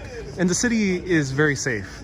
I mentioned that there might be petty crime and pickpocketing, but aside from that, if you are aware of your surroundings, I have the feeling, and I've spoken with locals, that you won't encounter anything worse. But of course, do be careful because some roads do get crazy. So yeah, taking an Uber taxi after a long meal with some drinks might be worth it. All right, let me show it.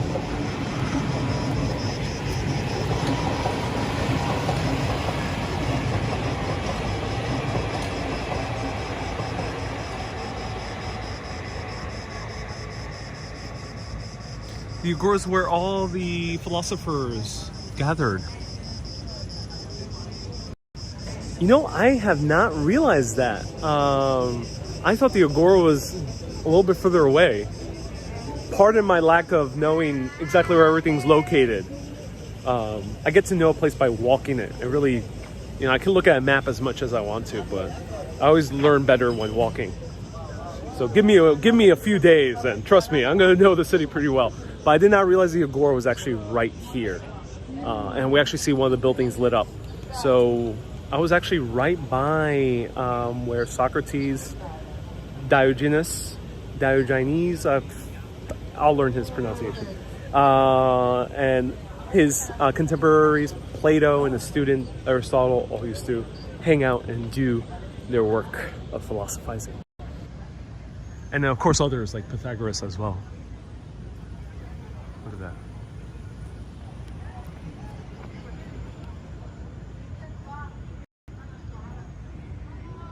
Are those crickets I hear?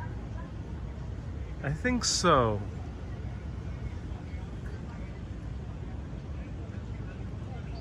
Diogenes, yes. We'll call him Larry instead, says Ronald. I think Diogenes would be proud that I'm grossly mispronouncing his name, to be honest. Socrates would probably be pissed. Plato would be pissed, actually. Plato would be very pissed on would mispronounce his name. But I think Diogenes would be like, good. I think it would be like, yes, you know the way. You don't give a F. More ruins, ladies and gentlemen.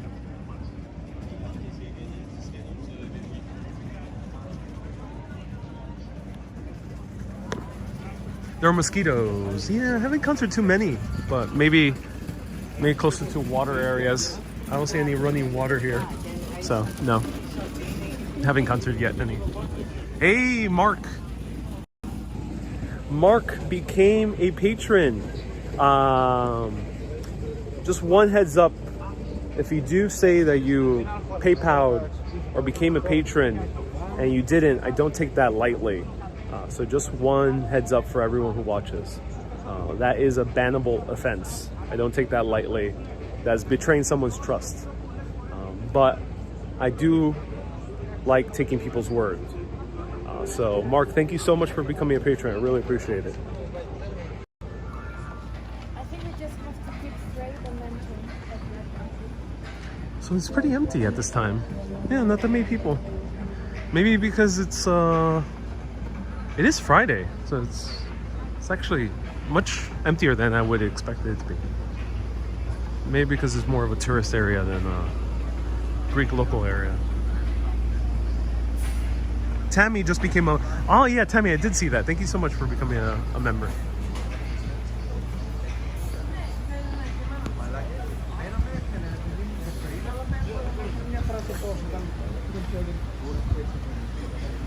So we have another pronunciation. Ava says it's Diogenes. Accent is on the second syllable. Diogenes. Thank you so much. Oh yeah.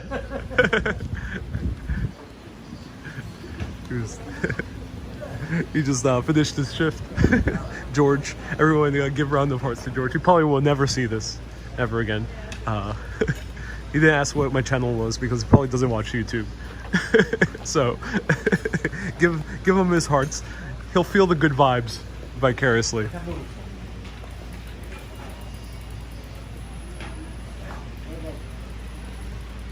So Becca says the other pronunciation is Diogenes.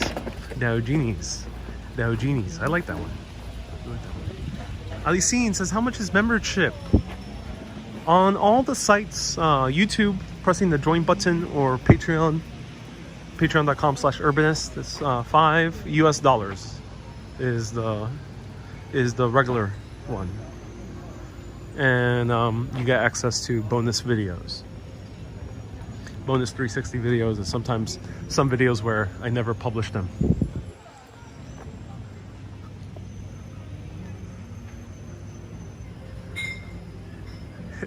Inkspire Life says it's Diogenes. Diogenes. Oh, I love all these pronunciations. Well, the point is we found the reincarnated cats of Diogenes.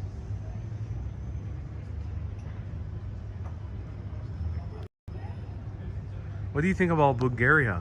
I'm very curious to visit. Sofia looks like a beautiful place.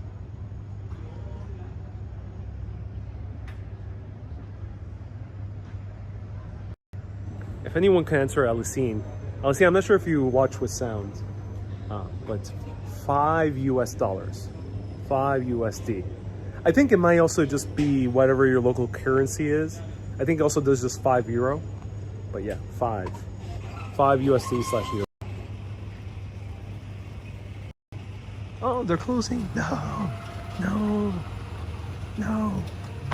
I wanted another beer. No, I'm joking.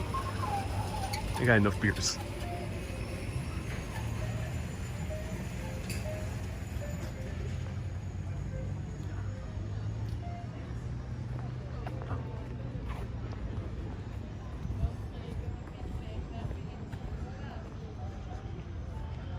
I'm baking bagels at the moment. BA says where we're drinking next. I think I've had enough alcohol for the day, for the night. I'm still on the clock. Still working. Shh, don't tell anyone that I'm drinking on the job.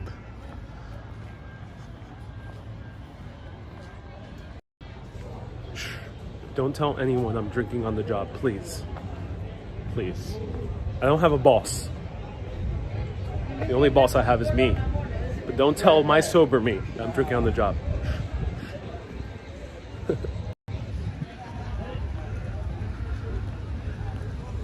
Oh! If I were very hungry, I would show you this place. The local Greek tour guide I met. I'm gonna link his Airbnb tour because he's so awesome. His name was Thanos, just like Thanos. He took us to this place after the tour. Well, for fun, because we had a good time. And it was really great gyros. Great gyros. And they also had Slovaki. So, highly recommend coming to this place. What's the name? Let's see if they have English spelling. That's the name, but let's see if they have English spelling. But look how inexpensive the gyros are. Compared to US, they're a lot less inexpensive. US, a gyro is about $8 minimum, or $9. If you want to get a good gyro, it'll be $9, sometimes $10. But here, €2.90, which is about $3.50. I will most likely be coming here and show it to you on live video.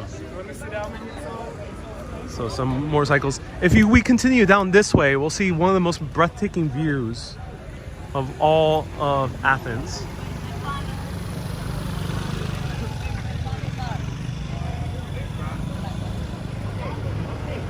Jack says, I'm in with the phone with Eric Schmidt as we speak. Who is Eric Schmidt? Sounds very familiar. I don't know who he is by name.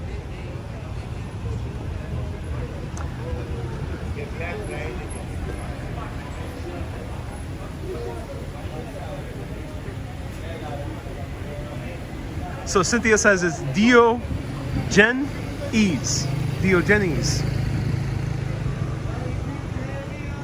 Oh, they have a coffee island right next to it. Panajota says, what, $8? Yep. In America, if you get street food gyros, which are not that good compared to a freshly made gyro with a great quality meat, it's $8. Some places you can find it super cheap at like $5 if you're lucky. Depends on the location. But good quality gyros, minimum 8, usually 9 and 10.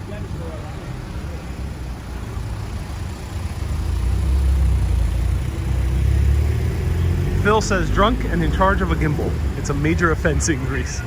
How's the Greek coffee? It's amazing. Great Greek coffee.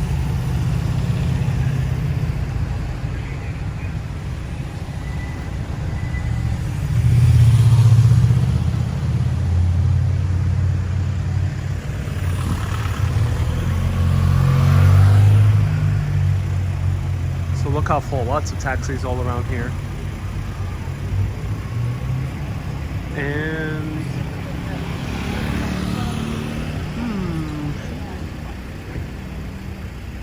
I'll show you the bar I went to. Wait for this taxi to pass. I'll show you the bar I went to.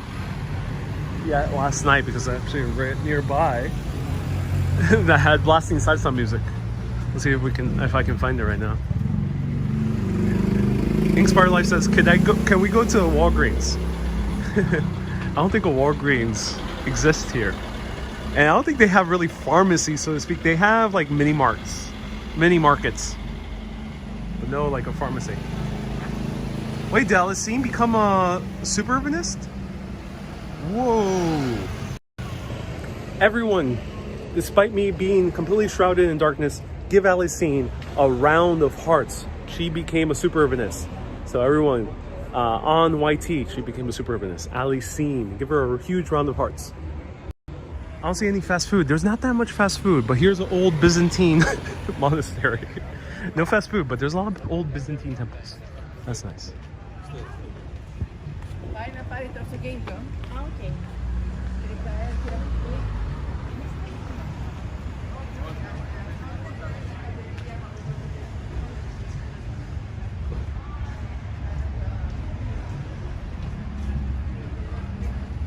Alicine says, Mega Urbanist gives one what? There's not that many benefits in the Mega Urbanist. There's occasionally a vote of where to hang out next. Oh, where to do a live video next. And it's sponsored by the Mega Urbanist. And it happens once a month. But if you're a Mega Urbanist, you're mostly just giving the extra mile and giving a little bit extra thus far. But stay tuned. More benefits will come as I can give more.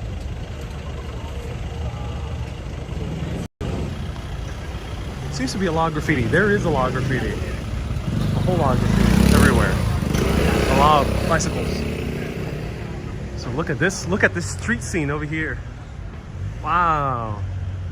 Oh, that's amazing. Damn, that's crazy. Look at this taxi trying to fit. The ladies back to you talk about ice cream. They do? Okay, that's cool.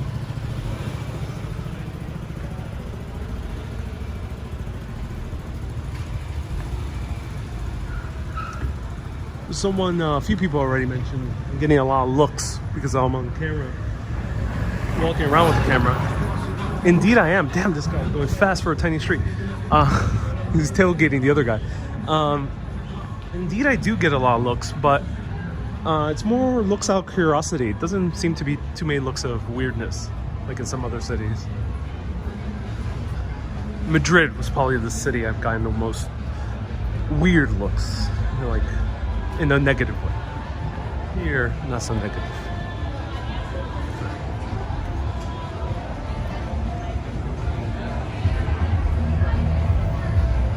So I'm gonna keep the audio on. Thank you to all the super urbanists, including Alicine, who just became a super urbanist. Thank you so much. And the mega urbanists out there going the extra mile. I'm gonna show you the beautiful vibes of Greece here at night. Panajotis says it's mostly curiosity. Yeah, that's the vibe I'm getting, Panajotis. I'm glad you think the same. There's not that many YouTubers here, but look how beautiful the bars here. Great looking bars here. We even have a huge mirror that says selfie up there. And there's a bar called Urban inside, yeah. We're just missing the ist, and we're close. And here we are in the kind of the nightlife area. This is cool. This is awesome. I wanted to show this in a separate live video, but I'm not sure if I should start a new live video and kind of show you the nightlife I'm walking around, because this is actually really cool. Let me know. I'm probably not going to do any more drinking, but let me know. I just joined. Alicine, thank you so much for joining. I appreciate you. It's tempting. But this video is already demonetized, and we're encountering a lot of loud, epic music, so I'm not, making a new video might not be so worthy.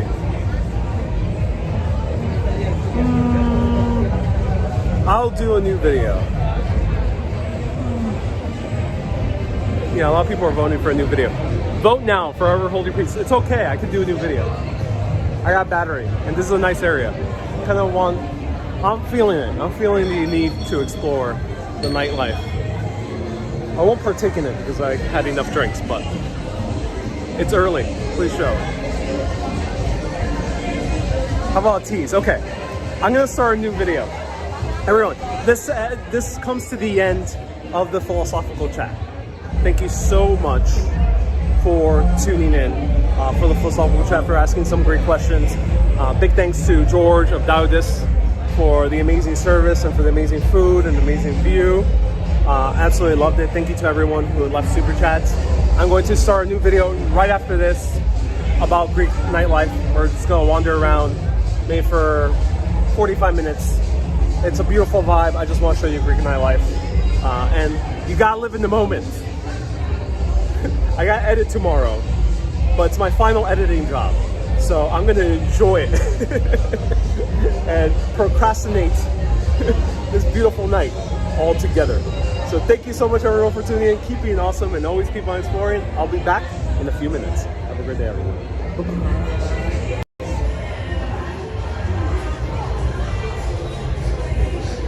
Have a great day everyone.